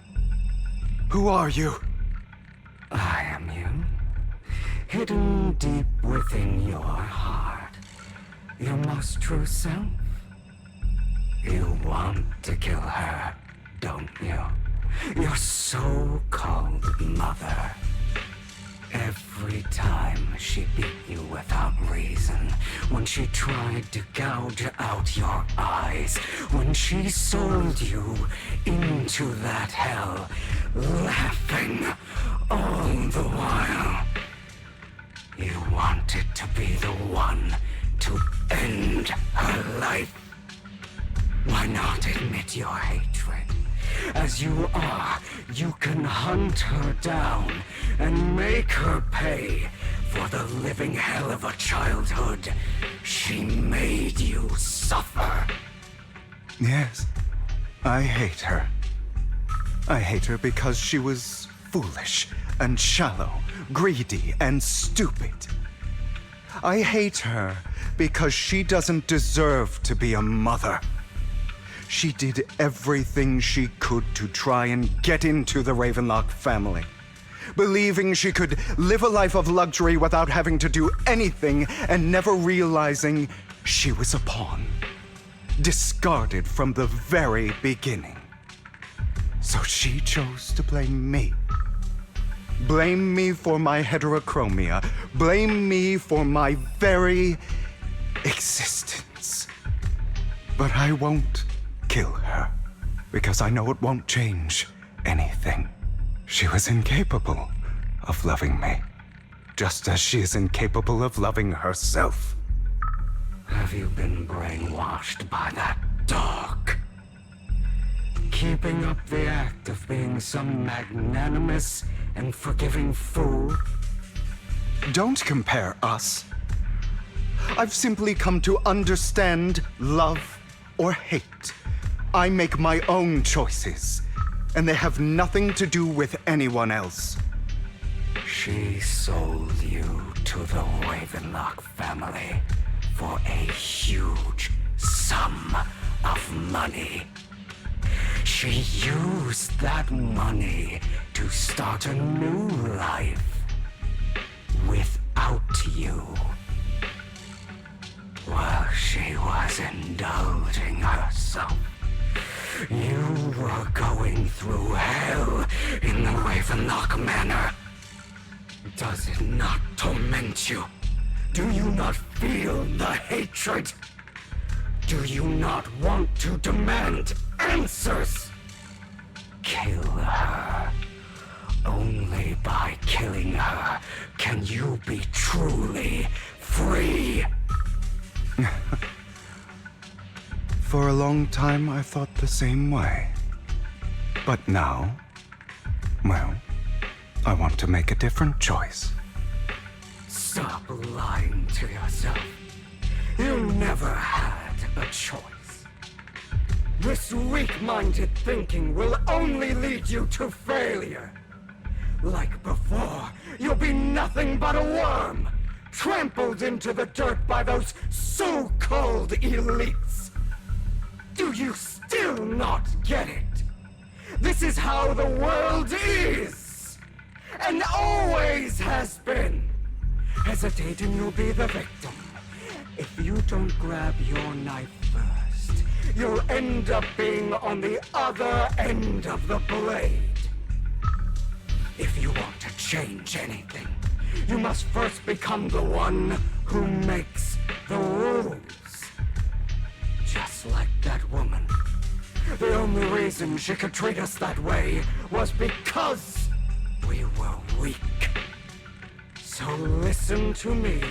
Find that woman, kill her, and prove to this world your strength. It's what she deserves. Why forgive them? They don't deserve it. I'm not forgiving them. Or rather, I don't care about them. They don't even matter, at least not yet. You know, Perhaps the person I hate the most, the one I truly cannot forgive, has never been someone else, but rather my weak, powerless past self who could do nothing but hide inside a closet and cry. I hate myself for having neither the strength nor the courage to resist. I hate myself for begging for so-called familial love, even after being treated so terribly. I hate that despite the pain of my wounds, I still hope to receive the carrot and not the stick. And that me is you, correct? So, I forgive you. I forgive myself. You'll regret this, fool. Your pretty words mean nothing. You will ultimately return here to me.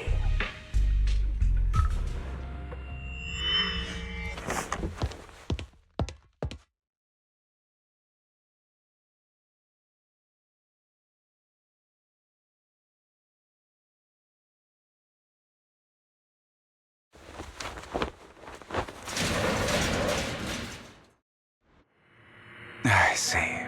This is still an illusion. I wonder who's going to show up this time.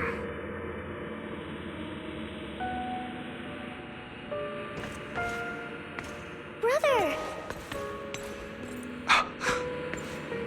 Hugo, let's play hide and seek! I'm already hiding!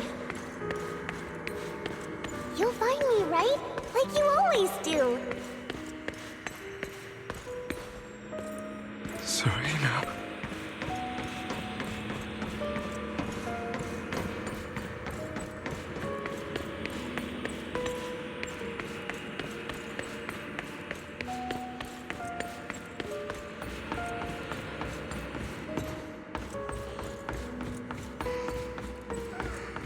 You're looking in the wrong place. I found an even better hiding spot this time. Harder to find than any place you showed me.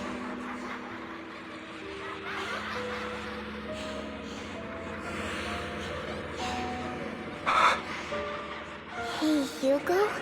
Do you ever wonder why I had to die? It was because of me. That's right. It was because of you. It's all your fault. If only you didn't exist, I wouldn't have had to suffer.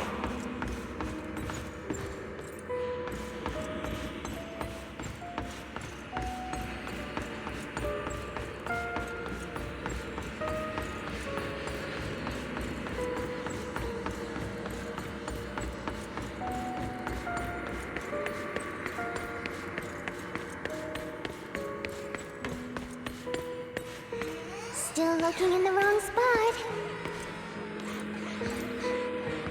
I can't believe you still haven't found me after all this time.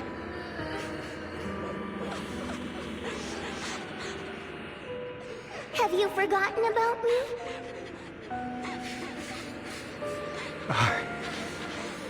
I haven't forgotten. It's okay. I'll forgive you. I'll still be nice to you, just like before.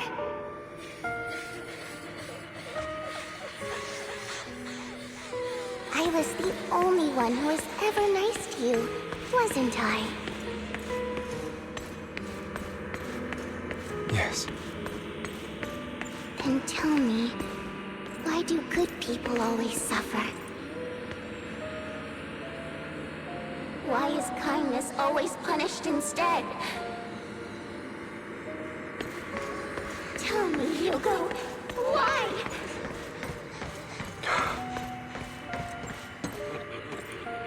Hugo, are you lost? Go back the way you came.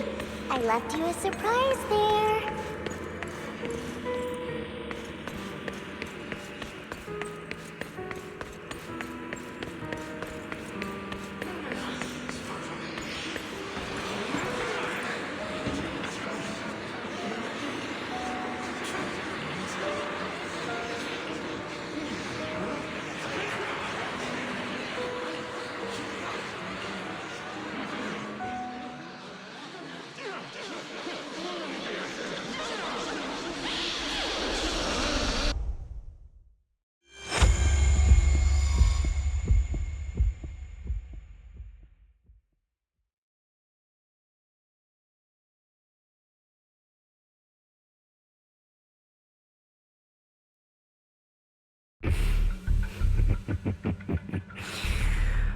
I told you that you would eventually return. We meet again, my friend. I told you, I am you. The side of you that you've always tried to deny existed. Of course. I know. This time it's about Serena. Right? Yes. Your half-sister. And the only child in the Ravenlock family who was kind to you. Unfortunately, it was her kindness that led to her untimely death. It was my fault. I don't like the way you blame yourself. Because that means I'm to blame as well. And I don't think I did anything wrong. Your mother sold you to the Ravenlocks. And your father, he saw your talent and wanted to use you to push the other children into competing with each other. My brothers and sisters wanted to get rid of me from the moment they first saw me. In their eyes, you were no more than a slave. But Serena dared to treat you, a slave, as if you were human. And so, she was fated to die. They tried to kill me. Many times. But I was careful. And they did not succeed. So they killed Serena, who was weaker, an easier target, and pinned everything on you. Serena died in your place.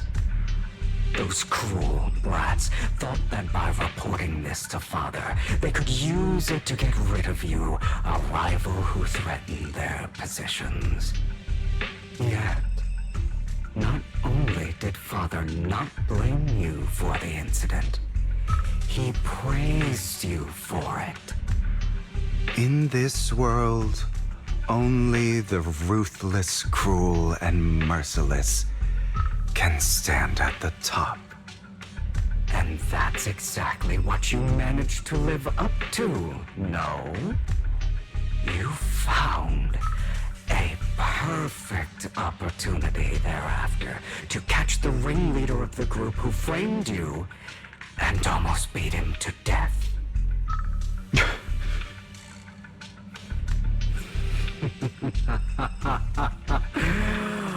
Oh, you should have seen the expression on your face back then. Oh, crazed and manic with utmost delight. I don't remember that.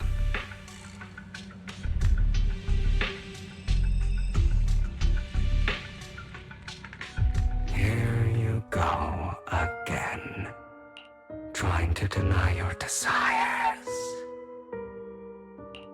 Deep down inside, you've always wondered, asking yourself why these evil people never got the punishment they deserved. Why the world is so unfair. Don't you want to rip them to shreds? Just like that day when you beat that boy's face into the dirt until he was barely recognizable. His disgusting blood staining your fists. Recall your exhilaration, your cathartic release of rage, that outpour of hatred. That victory belongs to you. You deserve it. Those brothers and sisters of mine are all dead. I cannot take revenge against the long deceased. They died by Hartman's hand, dying in the power struggle to become the Ravenlock family's heir, rather than by our scythe. Boring.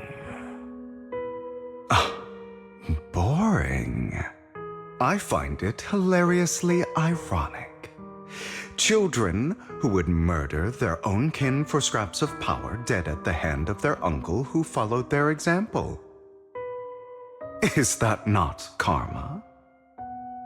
Power struggles pitting kin against each other, betrayal, suspicion, and hatred between people of the same blood. It's like a curse written into the Ravenlock family's genes. Laughably stupid. Don't forget, my dear, that the same blood flows through your veins.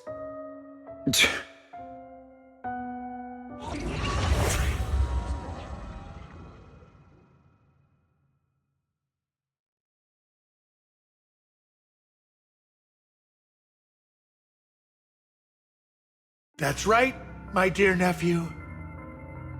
No matter how much you deny it, the blood of the Ravenlock family flows through your veins. Survival of the fittest. Only the strongest deserve to live. Only the strongest deserve to rule. This is the path of success that has led the Ravenlock family to victory countless times. A blessing and a curse etched into your flesh and blood. As long as you live, you'll never escape the mark of family. You are destined to one day become someone like me, like your father.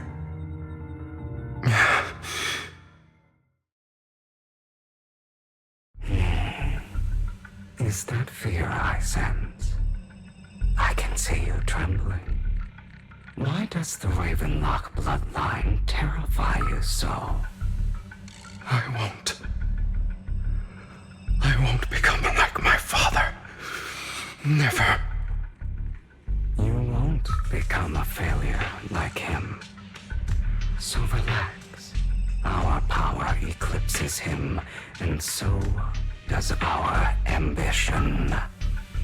So, do not deny your own desires. Do not resist your own ambition. This is the talent you were born with. The best gift fate has ever given you. Admit it. Deep within your heart lies a spark, yearning to ignite a raging inferno that will burn everything down. And I am that spark.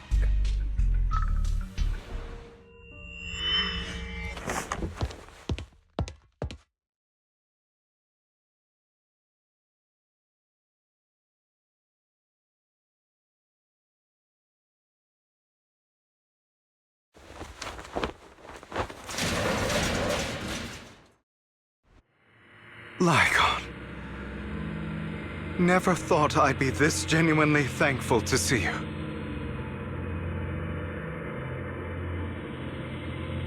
Seeing you means this never-ending nightmare is finally over, right?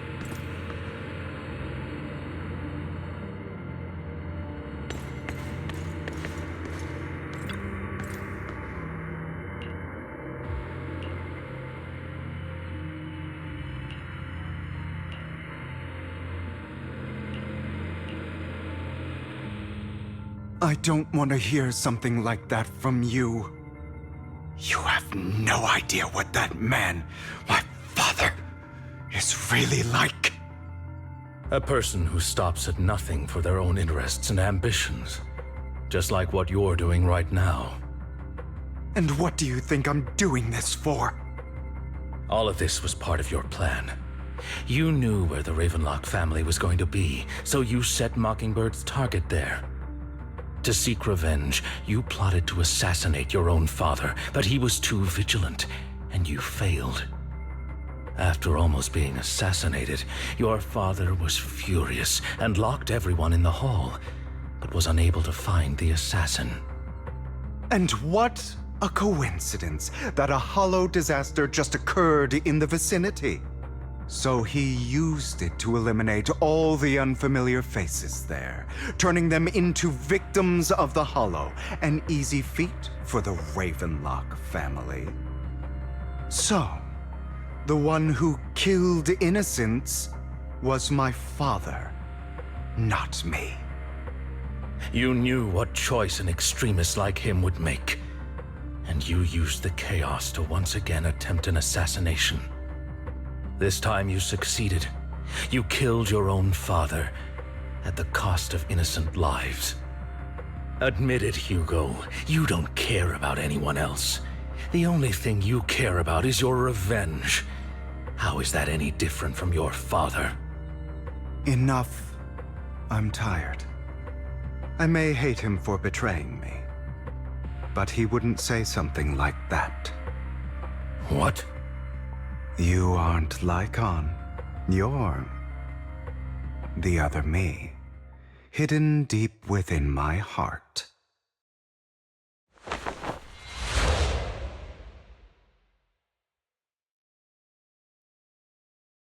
I've been waiting for you, my dear. It seems you've already grown accustomed to this place, even turning the tables on me. Just as you said, you are me, and I am you. There's no such thing as having an advantage over oneself. We are ultimately one and the same, forever inseparable. Then you should know what I want to say. When you and Lycon split, you didn't even try to clear up the misunderstanding, didn't deny or argue against what he said. Because you realized that deep down, he was right about you. You just hadn't acted on it yet. Some people live only to bring more suffering into this world. Sometimes, murder is what brings justice back into this world. For that, I must stain these hands in blood. That's right. Just like what you said before you faked your death. Were those words really just an act? To slay the dragon, you must first become one with sharp claws, rending fangs, and strength enough to destroy anything. You know the truth better than anyone. If you hadn't hesitated and instead seized the first opportunity to kill your father, none of what followed would have happened. Innocent civilians wouldn't have died. Your partner wouldn't have lost an eye and both legs trying to save people. And Mockingbird would have never gotten to that point. You can save more people. Save good people. Save more lives than the evil ones you take.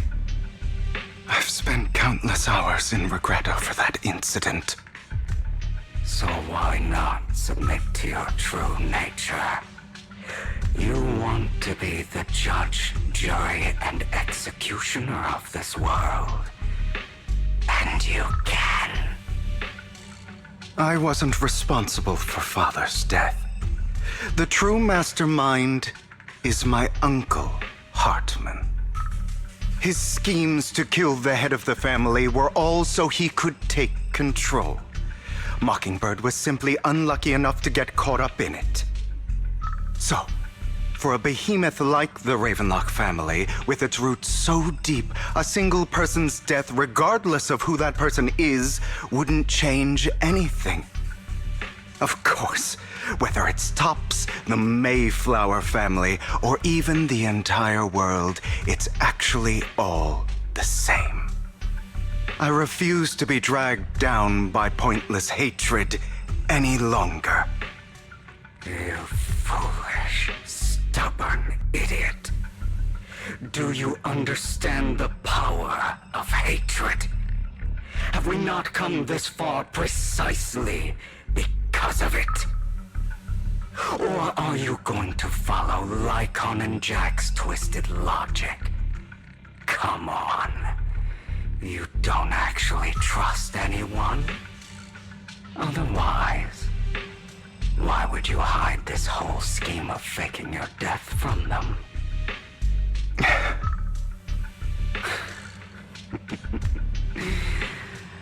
You've built an impenetrable wall around your heart, keeping everyone out.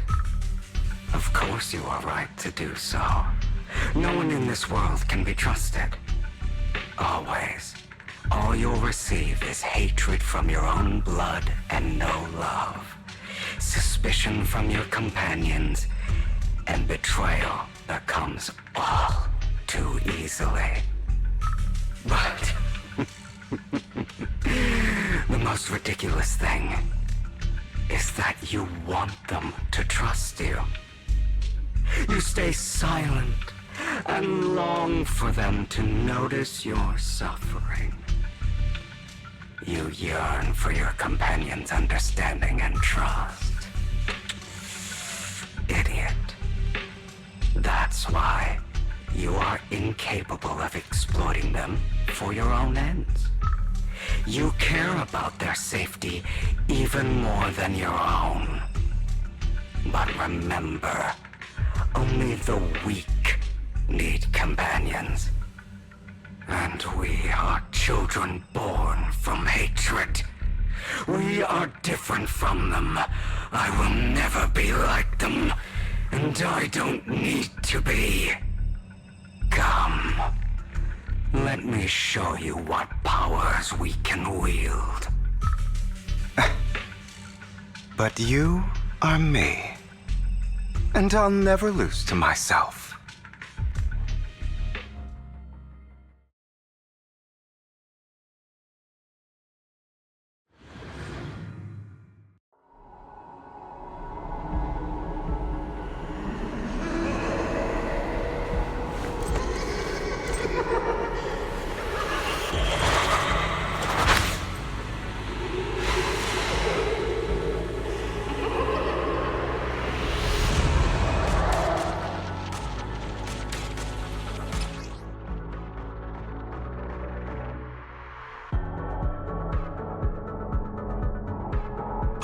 Think about all the injustice you've suffered. It's about time if you choose to forgive, not betray yourself. You know that. Letting you consume me would be the real betrayal to myself.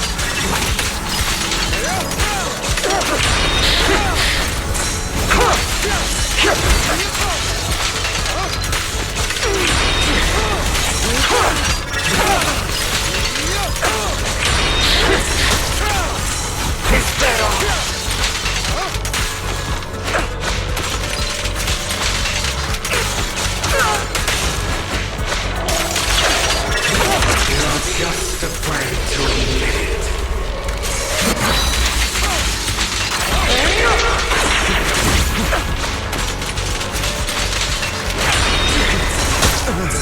Out of my way.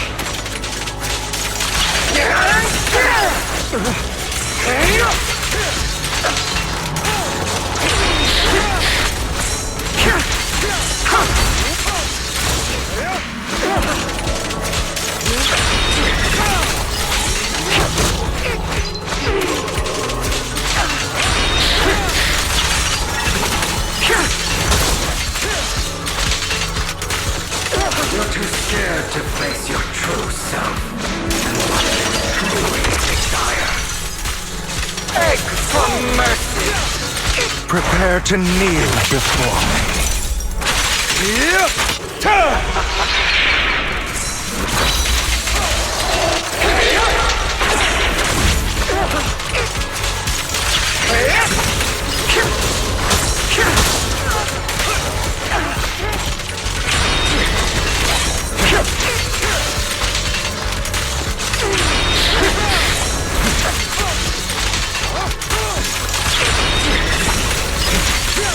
Is that all?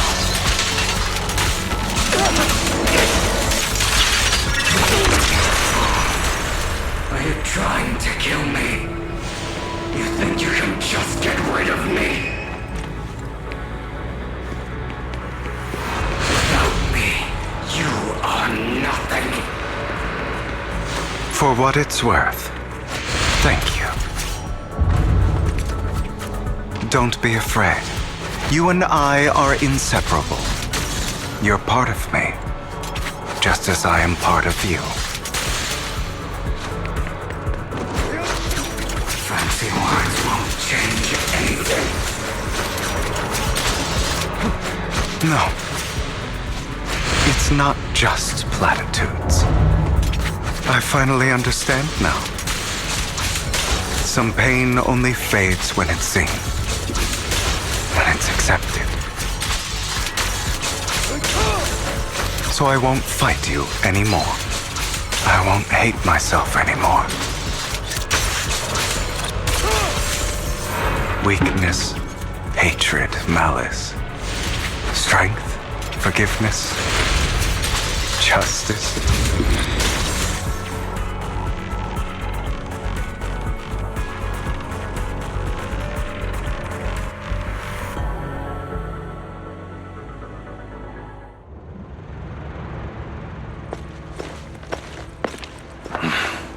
Hugo, it's time.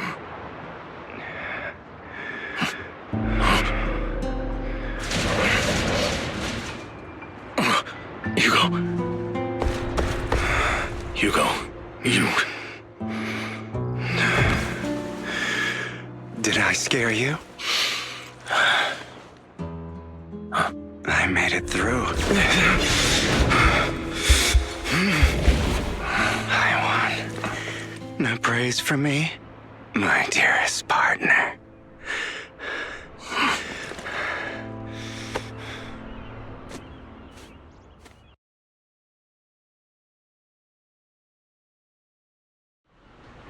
This is just like what I saw in my dream.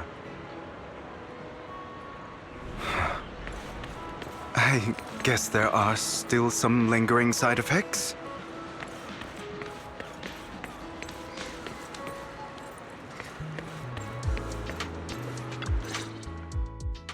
Ah, my former partner.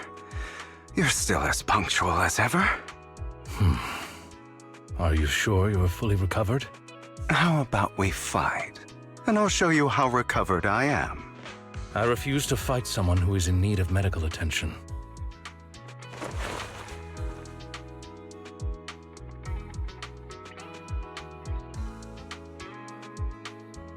How thoughtful. I'm touched.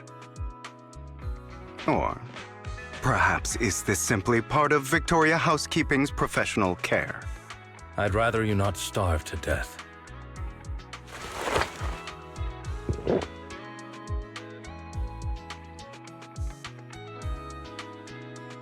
Not to your liking.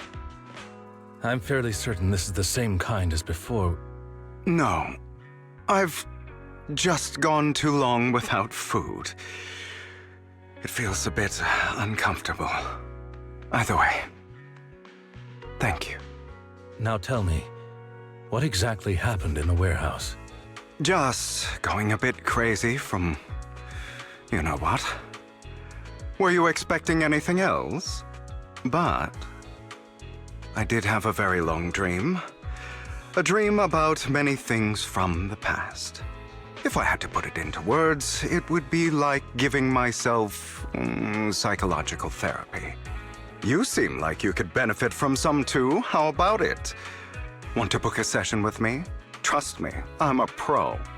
Seems you really have recovered. Well, of course. I'm feeling pretty great right now. Like I could argue with you all day on every petty detail of who exactly was in the wrong back then.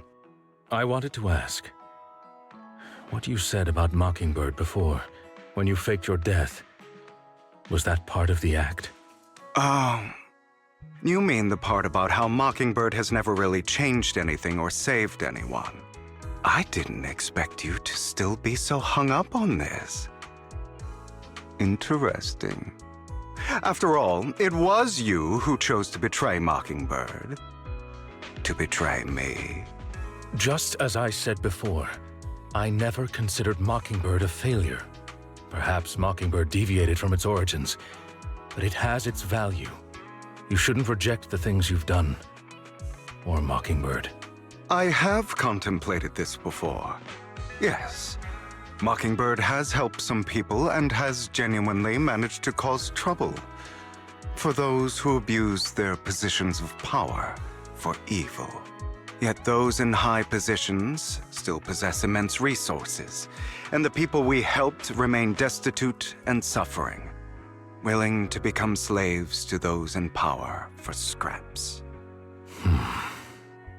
But just as you said, even if what we did was childishly idealistic and flawed, as little as we actually achieved, even the slightest change is by no means meaningless.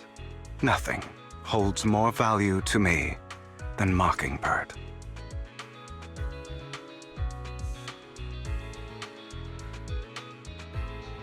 All right, let's catch up later. I still have things to do and need to wrap up my plan. I thought you would rest up first. As much as I would prefer that. My dear uncle and the Exaltist fanatics likely would not give me such an opportunity. If all has gone to plan, the fish will have taken the bait already. And if everything goes very well, I'll soon have solid evidence of the Ravenlock family's crimes. Well then, thank you for your assistance, former partner. Let's part ways here. I'll go with you. Lycon, surely you don't think that because I just recovered, I'm too weak to deal with those useless fools. Hartman's actions will disturb the safety of New Eridu. As I serve the mayor, I should intervene. Very well, whatever. Let's go. And don't slow me down.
I'm sure you've heard about the missing workers from companies under the Ravenlock family, too.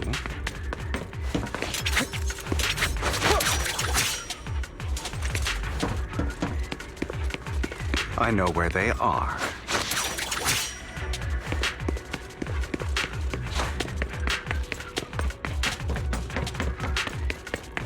Those are Ravenlock's men.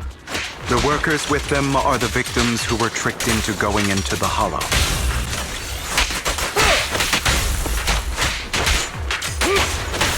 What? Can't handle it? Come on, let's get them out of here.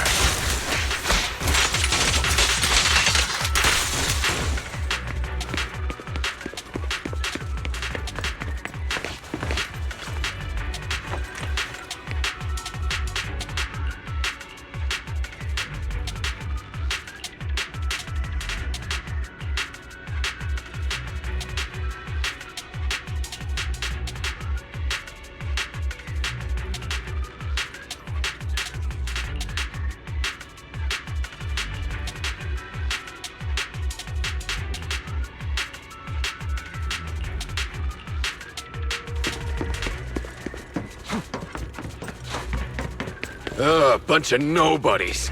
Annoying as hell. Kill them! You're welcome to try.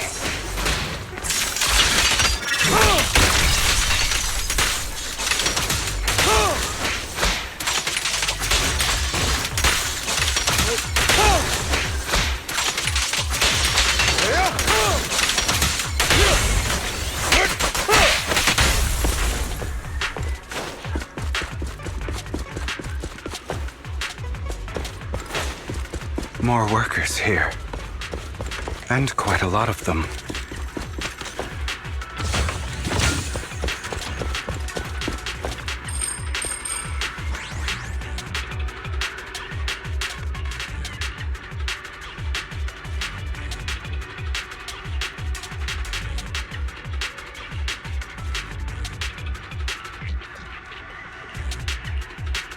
Is Hartman behind this, too? Of course.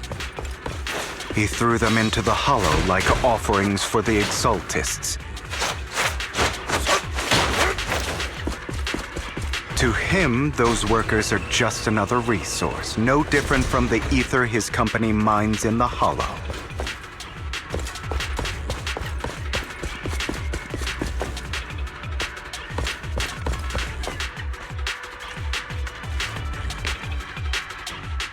There's more over there. Let's hurry.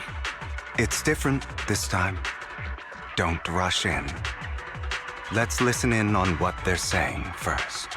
I still need more direct evidence to ensure the plan is absolutely foolproof. The compensation you promised, it's all real, right? All we have to do is follow you into the hollow for some simple tasks, and you'll give us a huge sum of dennies.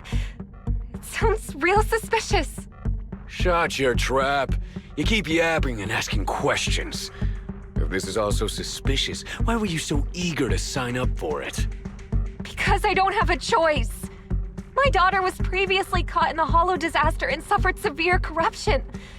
The treatment costs have completely drained our family's savings. So that's why... It's the same for me.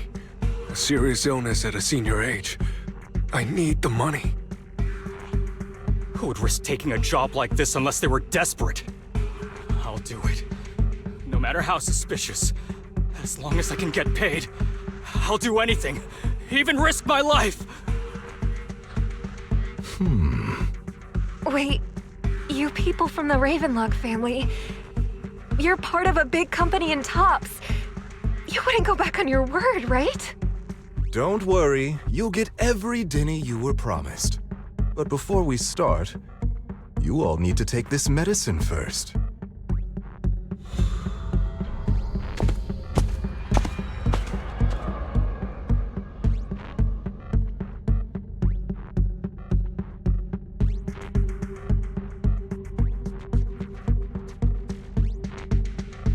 Bro, should we really be doing this already? These workers keep talking. We're wasting time like this. And the sooner they take it, the sooner it'll be over. Consider it an early release for them. What? You didn't say anything about having to take pills before. Look, this is good stuff, all right? It'll increase your ether aptitude. There's tons of people who'd kill for something like this. Exactly! You'll be working in the hollow for several hours. This is essential medication. You have to take it before we continue. If you refuse, then you can forget about the job. Of course, you won't receive the compensation either. Lycon, what are you doing? Rescuing those workers, of course. There's clearly something off about those pills. We can't let them take them. Now is not the right time. As I said, we need more evidence to ensure the plan works. And as I said many years ago, you can't exploit innocence to achieve your goal. So that's how you see it. If that's not what you want me to think, then explain everything to me. All right. It's a little complicated, but simply put, these workers will be fine. Of course, it's your choice to trust me or not. But If you try to rush in, I will stop you. I trust you.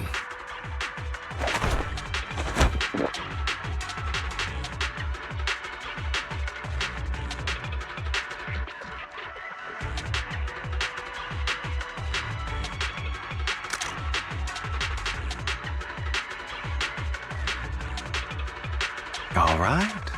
That's the evidence. Now we can go and beat them into the ground as much as you want. Don't forget, you owe me an explanation. Also, don't overdo it and kill them, even if they're the worst of the Ravenlock family.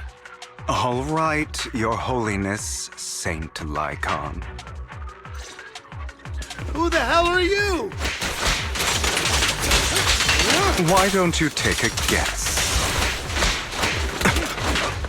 We're the ones here to stop you.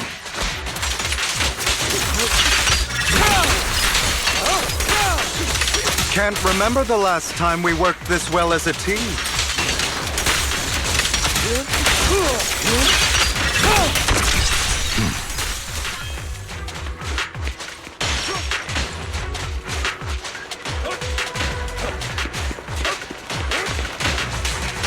Your legs? How are they feeling? I'm fine. To be honest, I think I prefer the way you used to fight.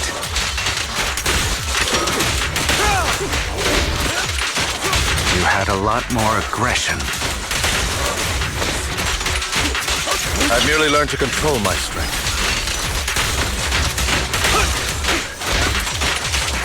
When I need to be aggressive, I will be. Let the party prostrate yourself before the abyss.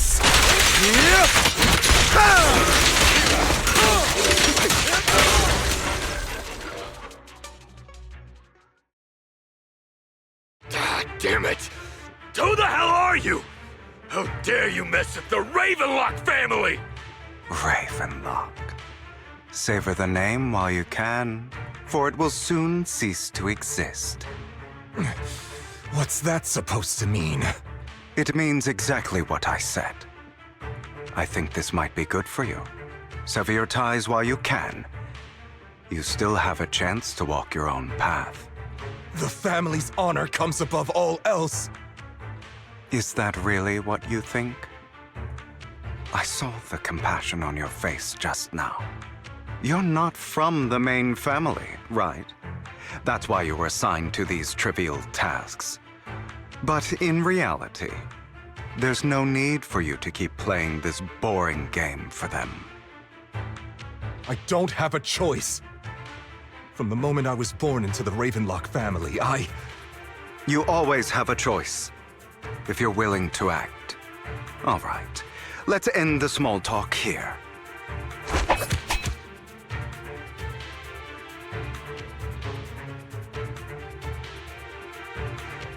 Don't worry, Lycon. I didn't hit them too hard, just enough to keep them quiet. How's that? My acting's pretty good, right? As always, a certain someone should take some lessons from you. I'll leave the rest to you then. Okie dokie.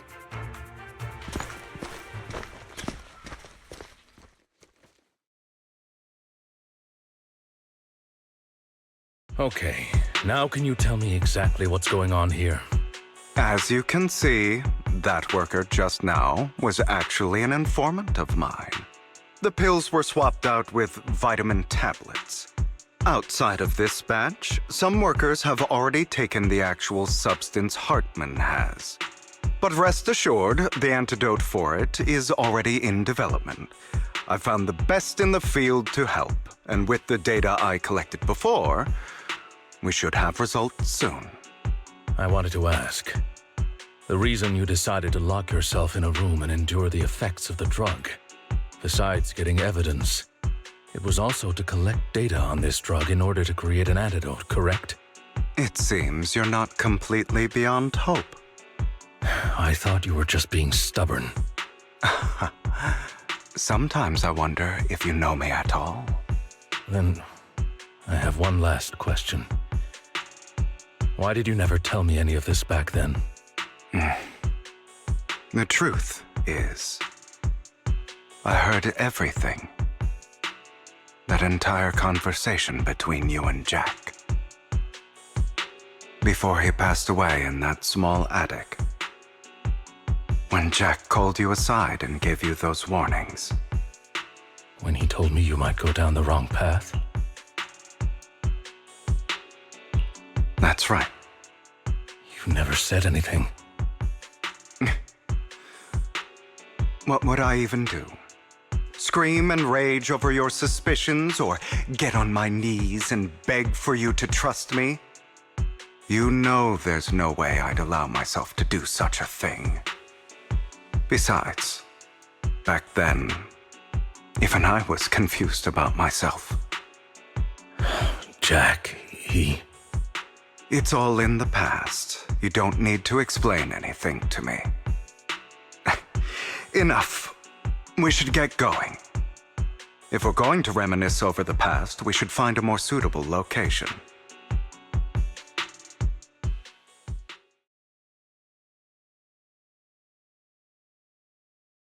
Icon? That incident back then. I didn't do it. It was a scheme Hartman devised to take over the family. It was Hartman who killed my father, too. I only discovered the truth long after the fact. I did indeed attack my father, and I thought he was dead. But he wasn't. I couldn't kill him.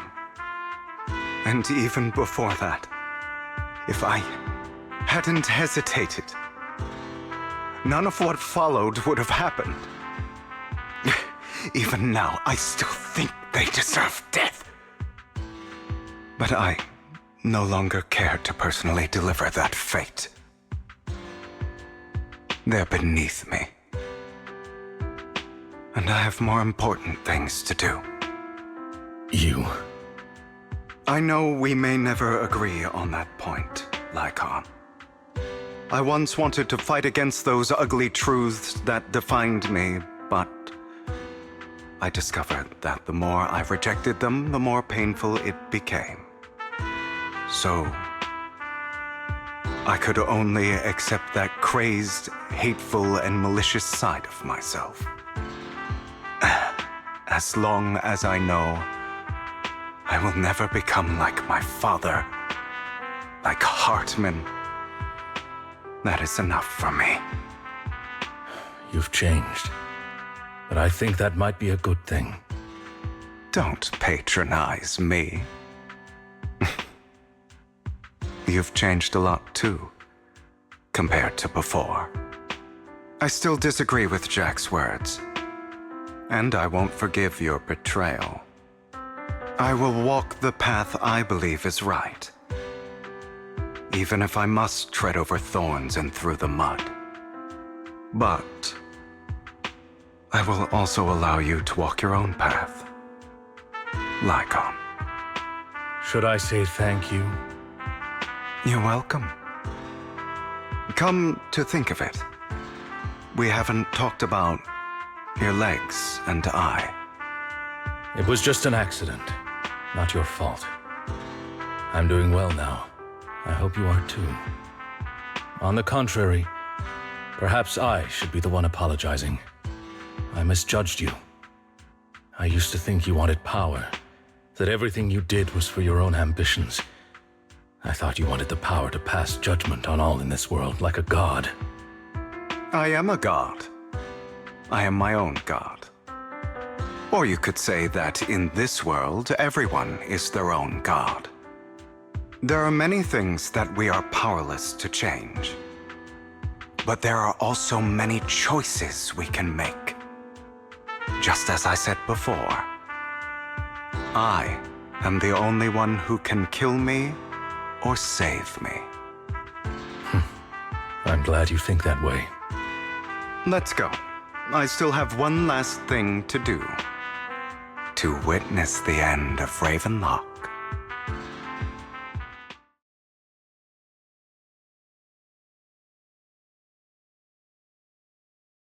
You really think you can take my place if I die?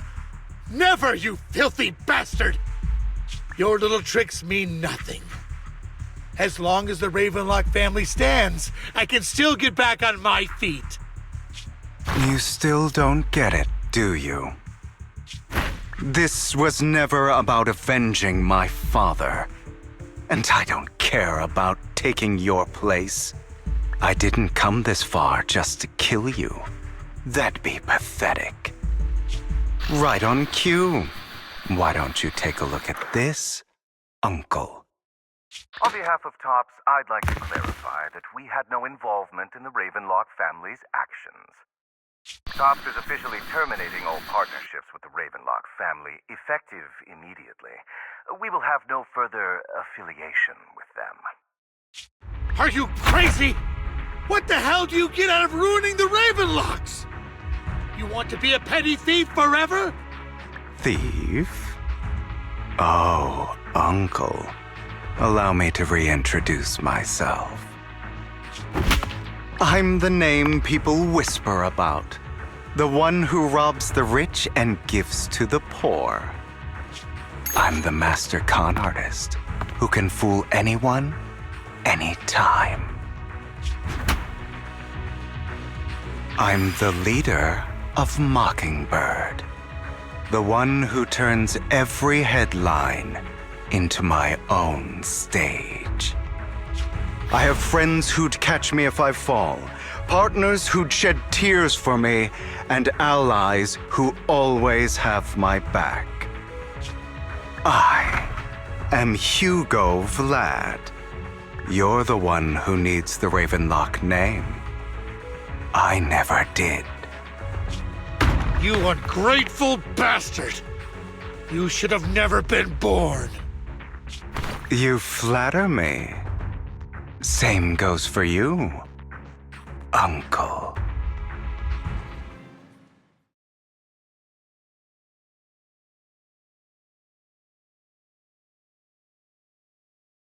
You've done well, Vivian. You had better give me an explanation. And here I thought this would be a touching reunion. What's with all the anger? Hugo, I'm a member of Mockingbird too. And I mourned your death. Listen, Vivian. I don't want you or the people you cherish to get caught up in danger because of me. I've always been selfish, so I don't hesitate to use you all as variables in my plans. But it is because I am selfish that I also don't want my failures to affect my treasured companions. In any case, if you were in the same position, would you not make the same decisions? Lycon's taking care of everything outside. We should go.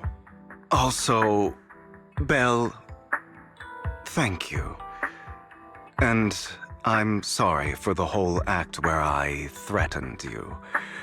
It was the only way for Hartman to drop his guard against you and leave you be.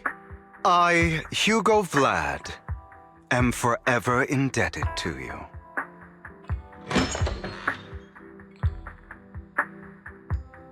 Master Proxy, although it is late, there is some important intel that I must give you now. So, Lycon, you knew about Hugo's plan to fake his death? I was simply playing along. After all, I could not determine whether Hugo's plan would pose a threat to you. You are a student of the mayor's late friend, and I am obligated to protect you. You still have that habit of finding awkward excuses when you're embarrassed. Mr. Hugo Vlad, if you have any important intelligence to share, please do so with haste. I need to return to rest before midnight.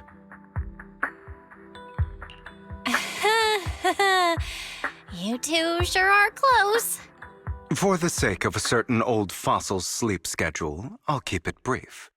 I learned from Camille that Dina intends to embed the sacrifice core into the sacrifice. Apparently, it will make the sacrifice much stronger. Sacrifices created this way will not retain their minds and will indiscriminately attack all living beings, including their creator. So the Exaltists don't do this. It would bring them no benefit. But Dina's concoction can control people's minds. If a person takes the pill and is injected with the serum Landon left behind, the sacrifice would be under its creator's control. Although the dormant sacrifice has been destroyed, Dina found a batch of that serum her father created and wants to create new sacrifices. Never mind the sacrifice. Hartman's sacrifice core is a fake. We don't know where the real one's gone. The real core has always been here. Here? In Lord Phaethon's video store? Vivian, do you remember when I suggested you give that collectible to our dear Proxy? I remember. But that was just an ordinary pendant. And I've met the person who submitted it. She has absolutely no connection to the Exaltists. How about our dear Proxy take out that pendant so we can take a look?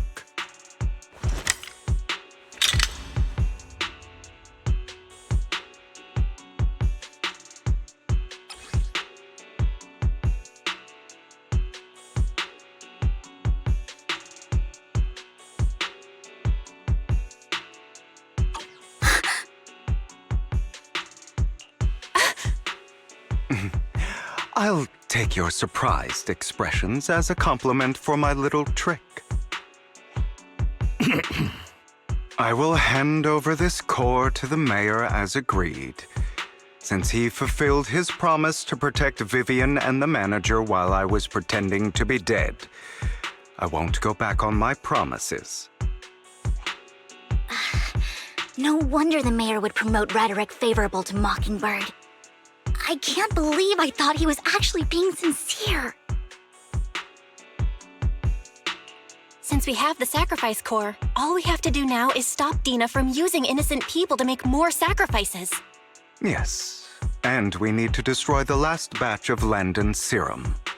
Hopefully with no options left, Dina will give up her obsession. All right, that's the important stuff. I'm going to go and confirm where Landon's serum's been stashed.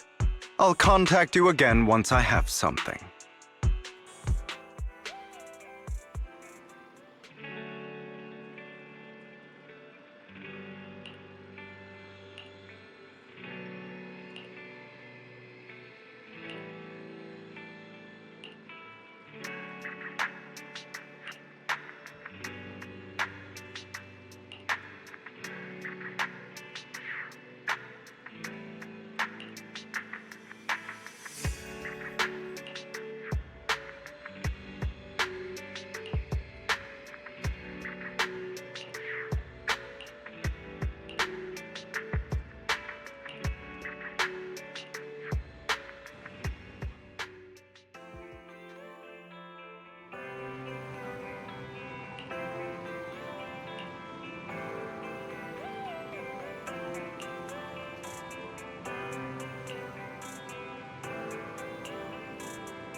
Landon's stash should be somewhere nearby. I did some digging. Some of the missing workers were brought here too.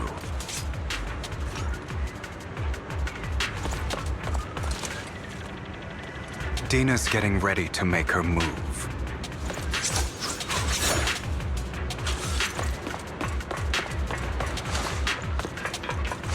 Don't worry, we'll clear them out.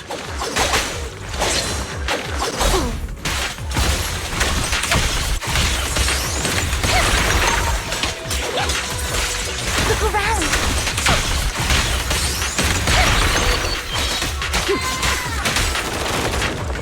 What? Can't handle it?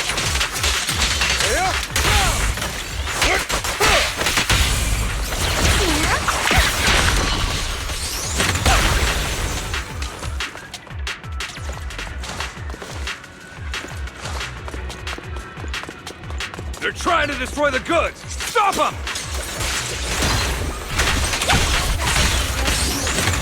We need to take care of the guards first.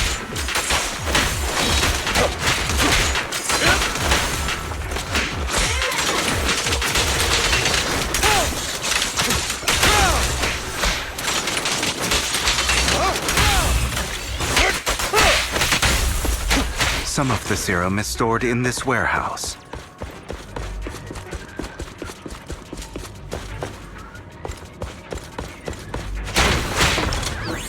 You're not taking anything from here! Hugo, get the guards first.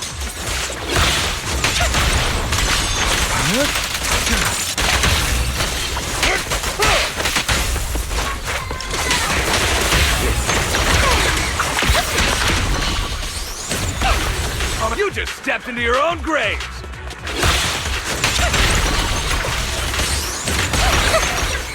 Fools.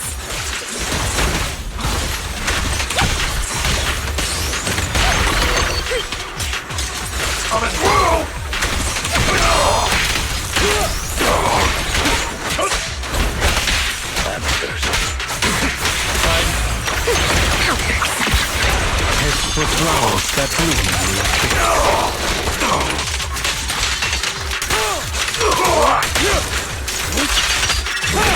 Repent! Move it! Prepare to kneel before me. Out of my way! Smash him! Notice me. Lord.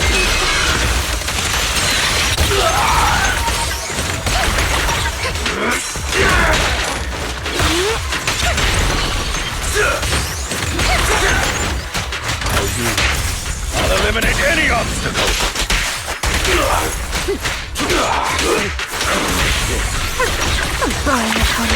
Tales for the dawn that sets the world alight.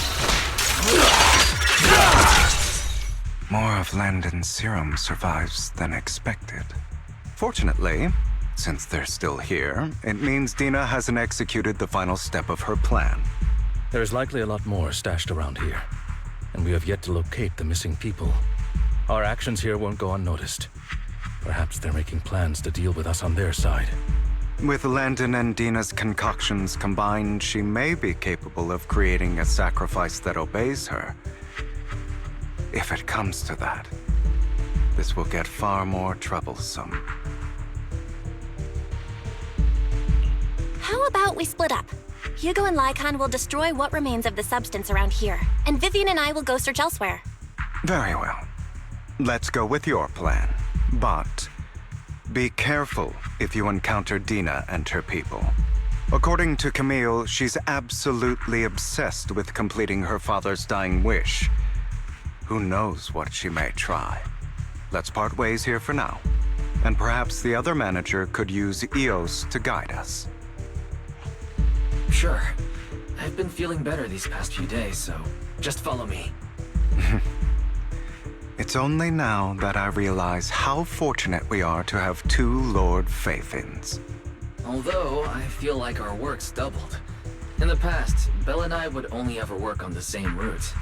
Greater power means more responsibility. And in any case, I'm sure the mayor would be able to provide double compensation. He's a very generous person, after all. Right, Lycon? I will request additional compensation from the mayor. Compensation is just one aspect. It's one thing with Belle being in the Hollow in person, but now with us working on separate routes, I can't help but worry even more for her safety. Oh, but I trust in your abilities. I'm just not quite used to this.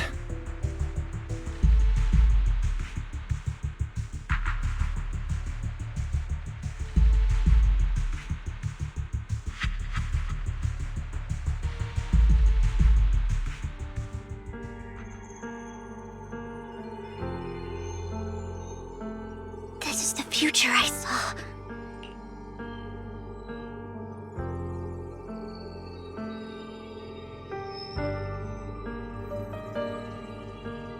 Lord Pathan.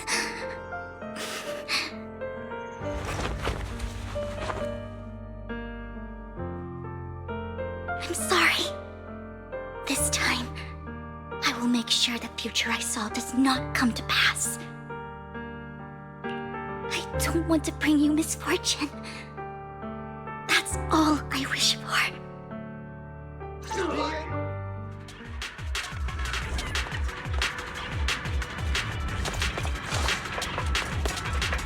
Leave this to me, Lord Phaethon.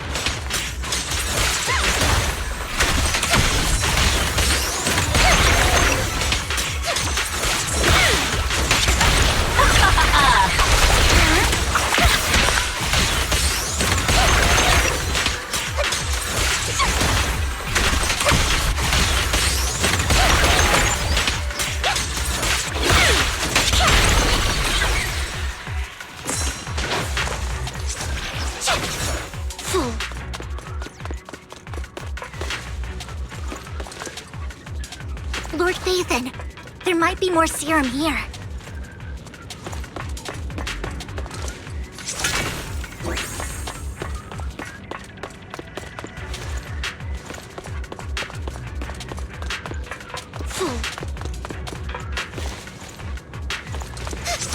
How dare you steal from Lady Dina! I'll try to go easy on you. No promises.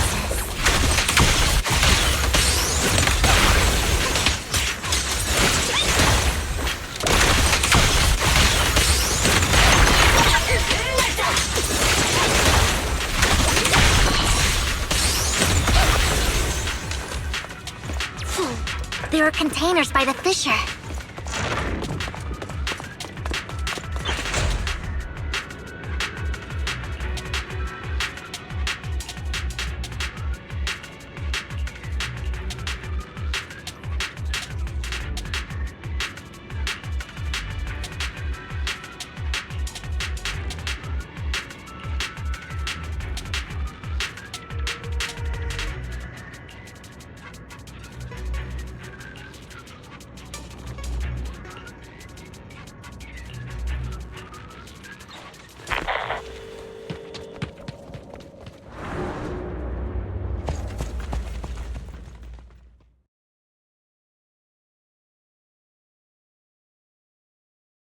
It must have been tough for you to find this place. Vivian, if you had stayed out of it, I wouldn't be so eager to get rid of you. Those people have been taken to safety. You're all out of options. They're just mere test subjects. So what if they get away? There will always be people consumed by greed, and therefore, they will come willingly to me. In any case, what are a few sacrifices in comparison to the completion of Father's grand ambition? Dina, you deceived those people. They didn't come willingly to you. You tricked them, just like Landon did back then. Deceived? Father gave hope to those who had everything taken from them by the Hollows. Vivian, you once rejoiced at the hope Father offered you, too. Before Father took you in, you were no more than an omen of disaster that no one wanted. It was Father who gave you shelter and a purpose for existing. Do you remember the first time you bestowed a blessing under Father's guidance? How did you feel when that person looked at you with adoration and gratefulness? That was the first time you felt hope. Like your existence had a purpose, right? Don't forget that it was Father who, through what you call deception, gave you hope. And you, what have you done? You basked in Father's attention and everyone's adoration, only to destroy everything. Do you think that by leaving the Exaltists, those people will live better lives? Of course not. Those who suffered under the Hollows will only continue on as walking corpses, without the hope Father gave them. Do you really think you're some sort of savior, Vivian? In the end, you're just an ungrateful brat who brings misfortune to those around her. It was you who destroyed everyone's hope. Not everyone wants to live in false hope, Dina. You say it's because of greed that people willingly become your sacrifices. Perhaps those people aren't entirely virtuous. But that greed is just wanting to live a better life beyond the Hollows. What you and Landon have done was never about giving people hope, but exploiting it. Stop lying to yourself. Deep down, you know what Landon did was cruel. No. Back then, when Landon wanted to inject you with the serum, the fear in your face was as plain as day. I saw it all clearly. If all of this is as righteous as you claim, then why did you make such an expression, Dina? Don't look at me with such pity! Father did nothing wrong. All of this is to make something of the Hollows other than disaster. That's everyone's only hope. Dina, it's not too late to stop. Stop living in this lie. You know what would happen if a sacrifice loses control and escapes the Hollow.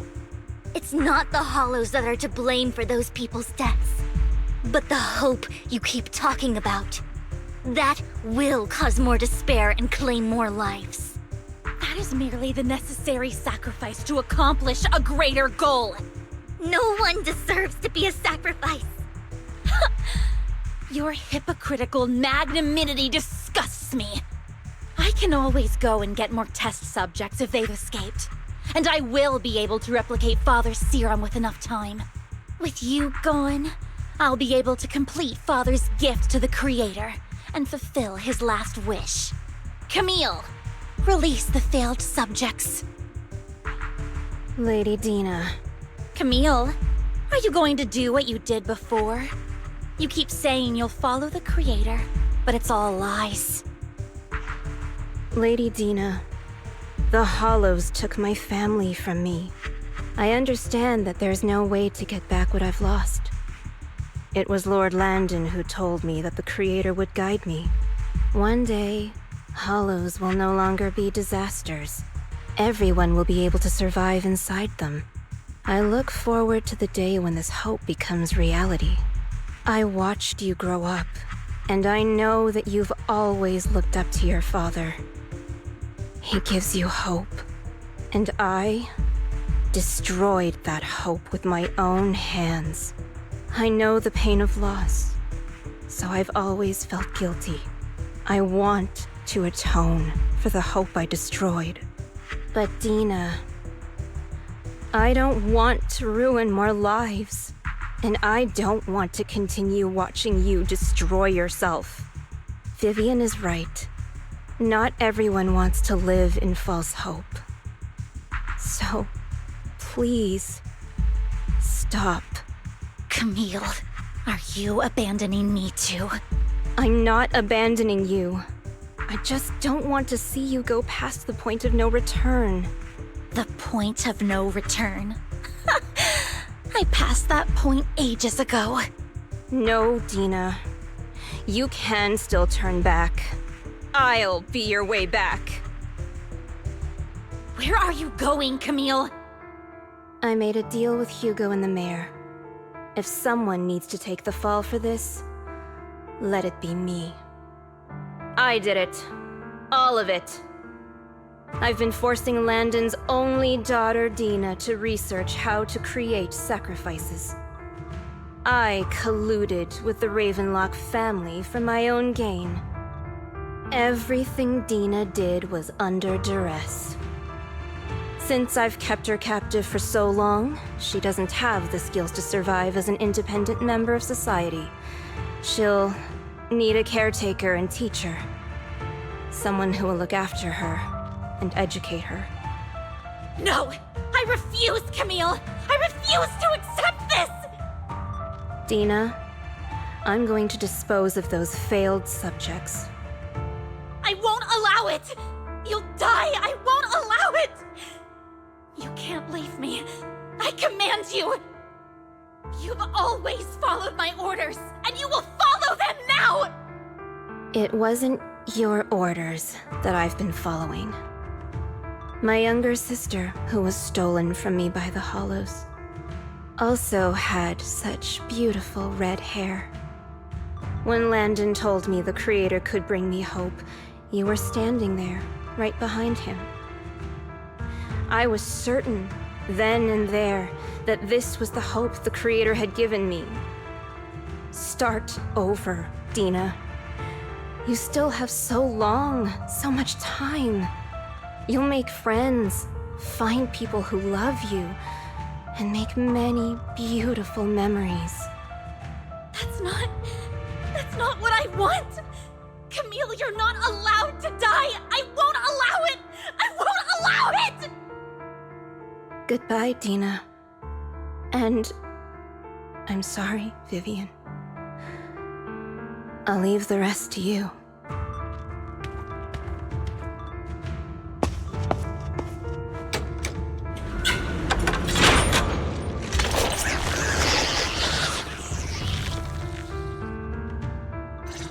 Let's take out these ethereals first. Touch me. We can't let Camille's efforts go to waste. Better not get my tricks down.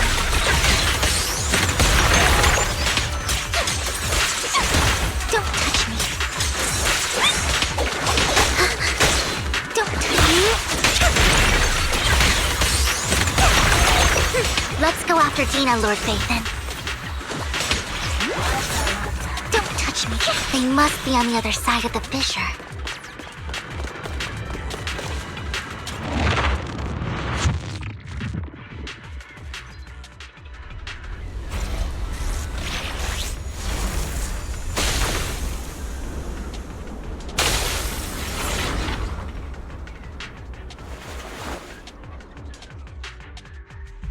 Are you satisfied now, Vivian? You were the one who brought yourself to this point. You're saying this is all my fault? Losing my father, losing Camille. I wish you had never come into my life. At first, when Father brought you home, I was happy. There are so many Exaltists, yet Father never allowed me to get too close with any of them. I never had any friends either. But when Father brought you back, he told me to take good care of you, that you were my first friend. I was also so happy the first time you took my place in helping Father select a person to receive the blessing, because it meant you were different from all those other people. You could stay with me. But soon, I grew jealous. You took the attention that should have belonged to me.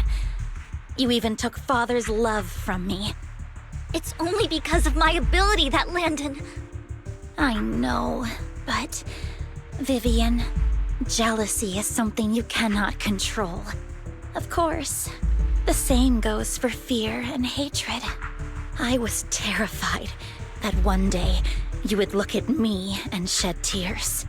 I knew if that day ever came, Father would not hesitate to force the blessing upon me.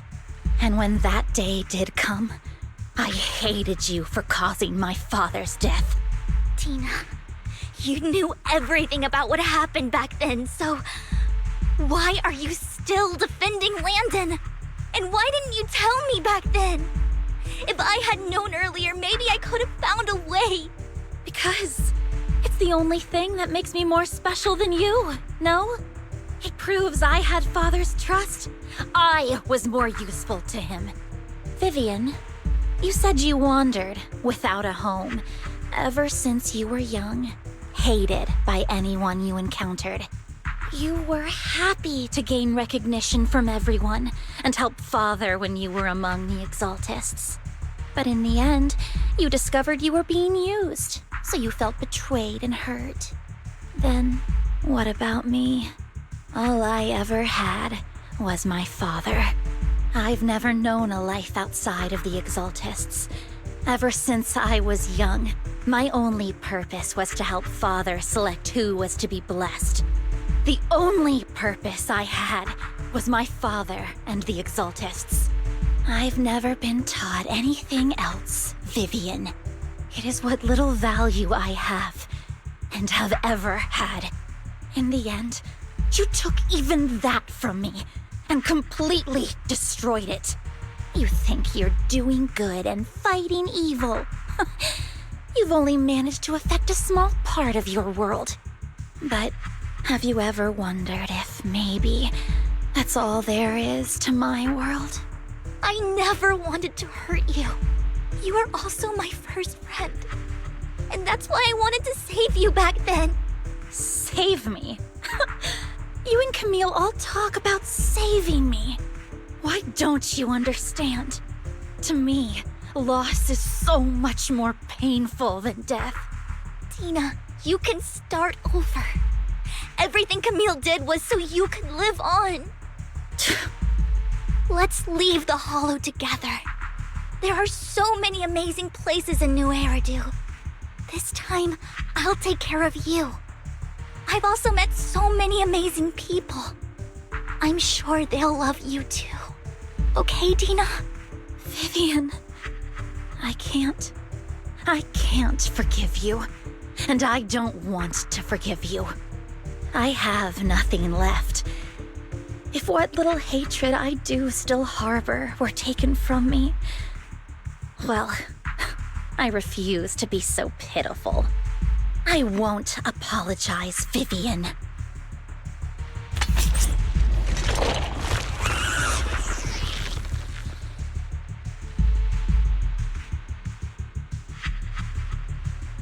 I don't want to hate myself, so I can only hate you for killing my father, and hate Camille for leaving me.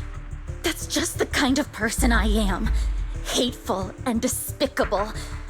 I refuse to owe anyone anything. I refuse to feel regret. I won't. Vivian, I will keep hating you. I will take all who are precious to you. I will also hate Camille, so I won't do as she wished and start a new life.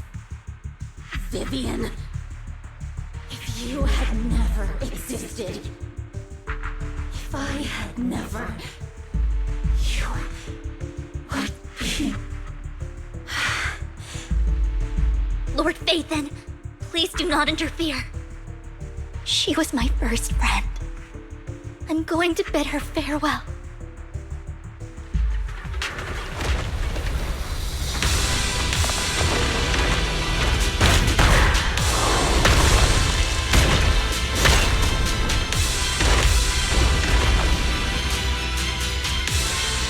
Dina, soon, the game will be over.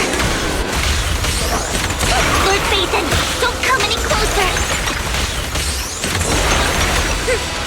Who dares get between me and Lord Phaethon?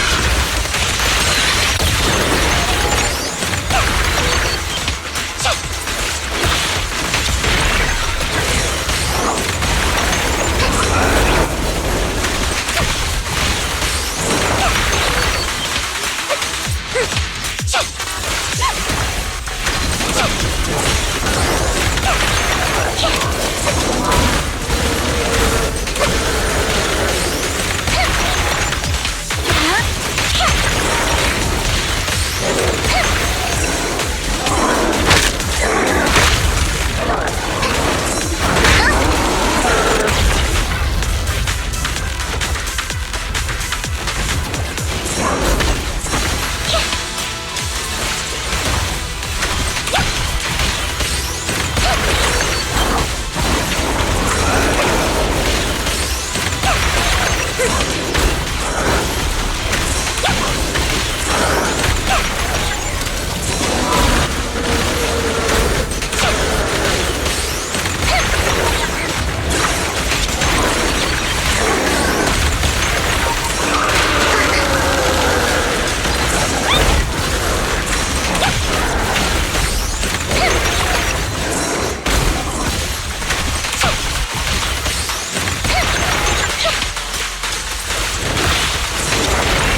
What the? Where are you looking?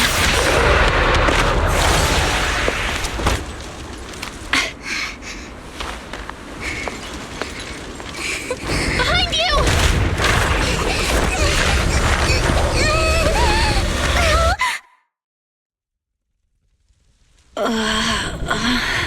What happened?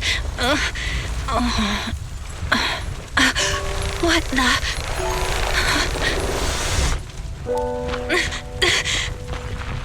Vivian! Belle, don't come near me. This is my own choice.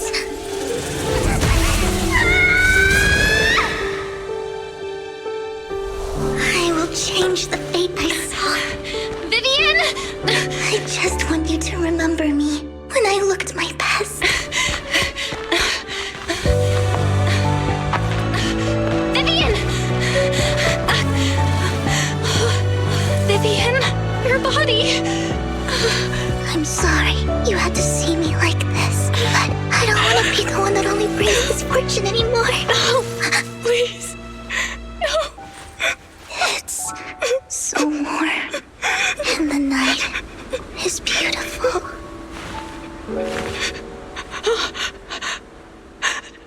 Vivian?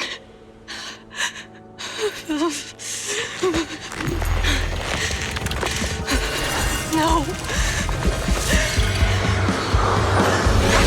It can't end like this.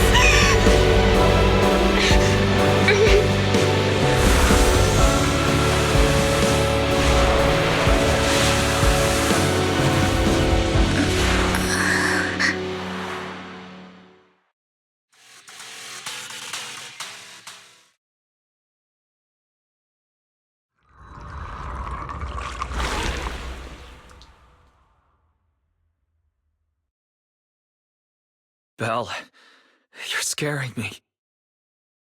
Belle, I'm so glad you're awake. What happened? I remember Vivian and I... Wait, where's Vivian? She injected herself with Landon's serum! Hugo and Lycon brought you out of the hollow. You were in a coma and... I'm so glad you're safe. And you said Vivian used the serum on herself? But she looked fine to me, barring a couple of scratches. Hugo sent a message earlier saying he got her checked over, and she was alright. Can you recall what happened? The situation was dire, so Vivian used the serum on herself to defeat the Ethereals. I saw the crystallization process starting to occur. And then I can't describe it. But I think I saw something. At the time, all I was thinking about was wanting to remove the crystals from Vivian. I don't even know what I did. But then I passed out, I guess. What happened after that? When I led Hugo and Lycon there, it was just you and Vivian lying on the ground. We didn't see anything else. Never mind that for now. Belle, do you feel any discomfort? Just a bit dizzy. For tonight, just get some rest. Hugo and Vivian said they'll come over tomorrow, so we'll discuss everything then. Okay. Good night, then.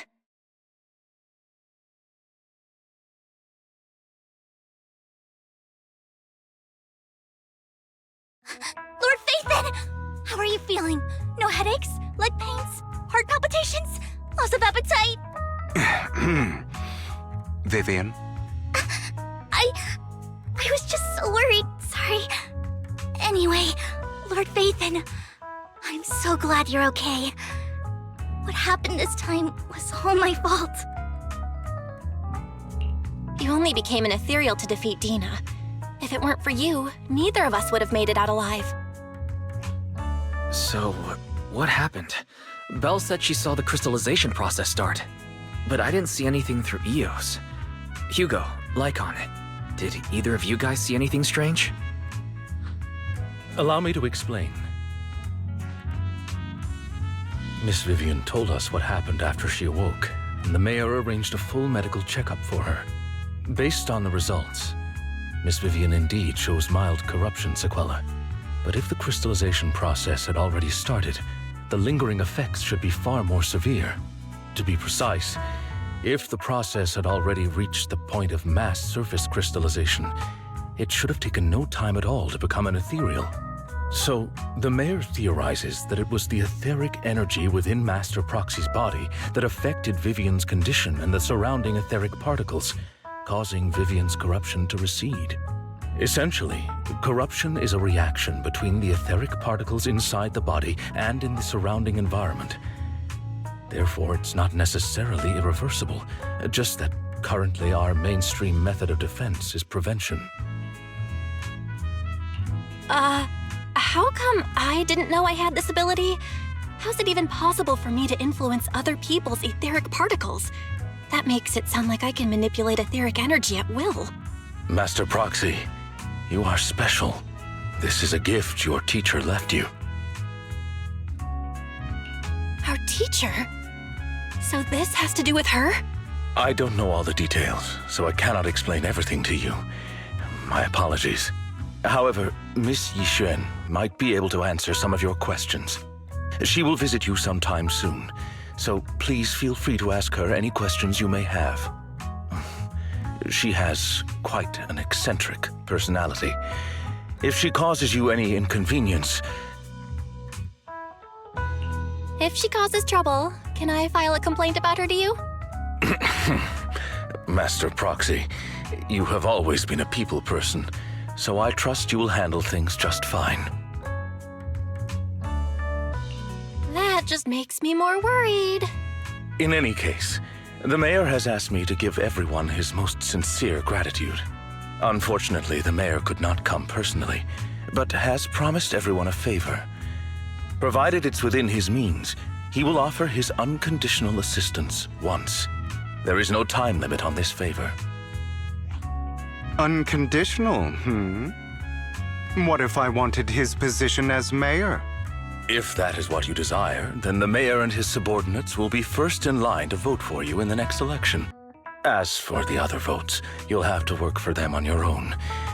But should you assume office, I hope you take full responsibility for handling all day-to-day matters and lead by example.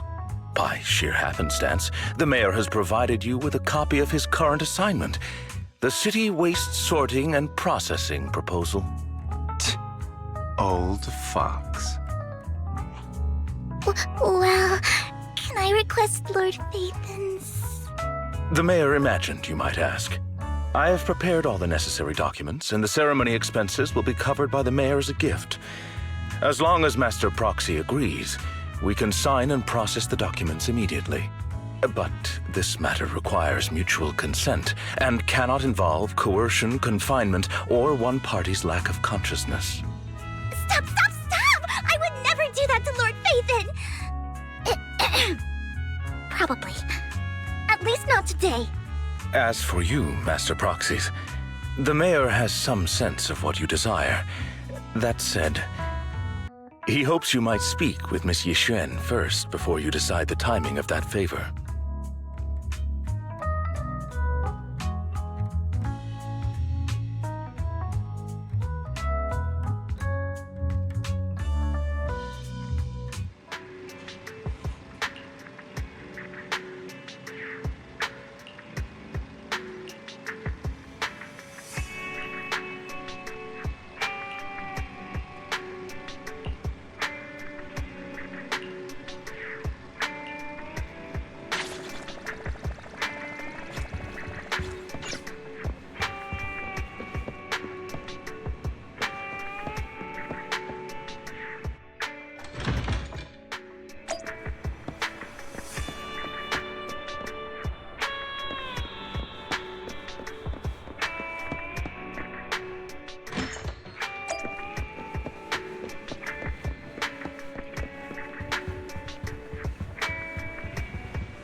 I did not expect that such a spiritual entity would exist here. It appears this street is a geomantic gem. A spiritual entity? His name is Howl, and I guess you could say he's a neighbor of mine. Is there something special about him? No, I was simply a bit surprised. It's rare to find such an intelligent individual of this breed. Even huskies can be really smart. Howl is proof. You're right. Yet, being overly intelligent comes at a price. It must stay here for prolonged periods of time, parted from its owner and unable to move about freely. Both a blessing and a curse. However, it seems quite happy. We've strayed a bit off topic. Since you're back, let's discuss our partnership.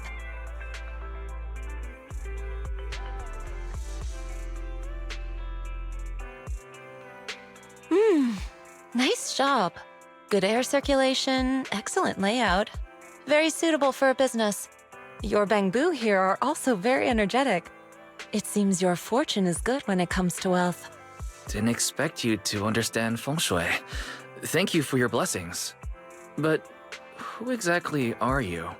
I suppose this is our first official meeting since parting ways in the Hollow. Now that both of you are present, allow me to reintroduce myself. My name is Yi Xuan, a mystic from Yunquei Summit. Wait, mystic? Like those people in movies who can tell your fortune and go around blessing people? This is my first time meeting one in real life. But what's Yunquei Summit? Just an ordinary sect of the mystic arts. Our disciples travel all across New Eridu and sometimes collaborate with authorities. Currently, I'm affiliated with the Hollow Investigative Association. Right now, however, I'm here to discuss a partnership in the name of the Mayflowers. So, what sort of partnership are we talking about? I have reviewed the documents provided by the Mayflowers. You previously underwent an implant surgery. After recent adjustments, abnormalities occurred. These abnormalities bear resemblance to the craft practiced by us at Yunquei Summit. If you are willing, I can teach you how to better control your abilities. To better control my abilities. It sounds great, but there's no such thing as a free lunch. Since you're willing to teach us your craft, Shifu, you must want something in return, right? That's right. Mayflower will have you join me for some investigations. Looking at my divination results, this will be a complicated and very likely dangerous matter. He's still going over the details, but should have more information for you soon. You can wait until then to decide.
Please, help me check my fortune! Here's my palm.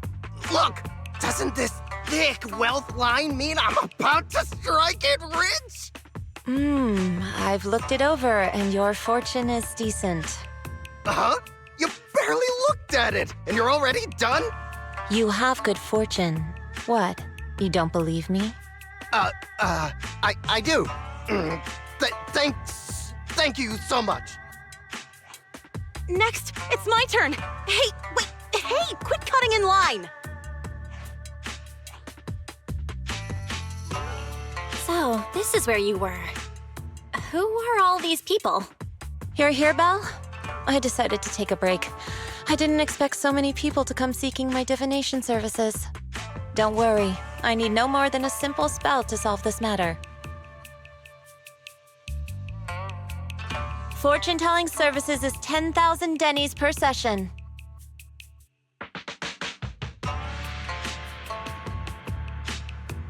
All gone? Good. It seems the Banish Wealth and Desire spell is still effective. Banish Wealth and Desire? That's a spell? This isn't the kind of craft you said you were going to teach us, is it? Our video store has a business license, and we'd get complaints if we charged unfair rates. Of course not. This is just a trick to deal with trouble. I'll take my time showing you the true craft of Yunquai Summit. For now, let's find that shop.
Shifu. The store is right up ahead.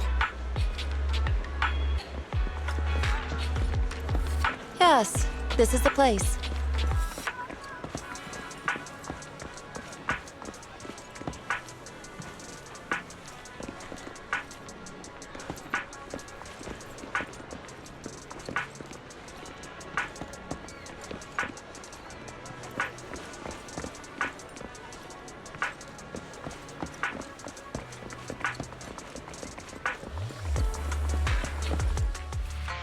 Ah, this is the one. Seems it's closed. Another wasted trip. Not necessarily. 1 second, please.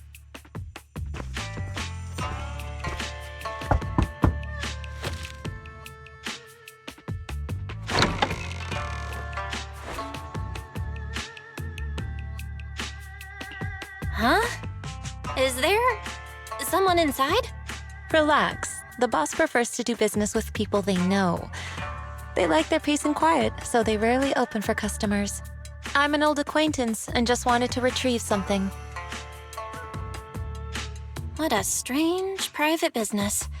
Shifu, what exactly are you retrieving? Just some things needed for our future investigations. You'll know in time. Really? Shifu, I feel like you're always so mysterious. Rest assured, I'm not hiding anything from you. It's simply because the correct time has not yet arrived, so there is no need to rush. Since we've already obtained what we came for, let's part ways here. There will be plenty of time in the future. We will certainly meet again.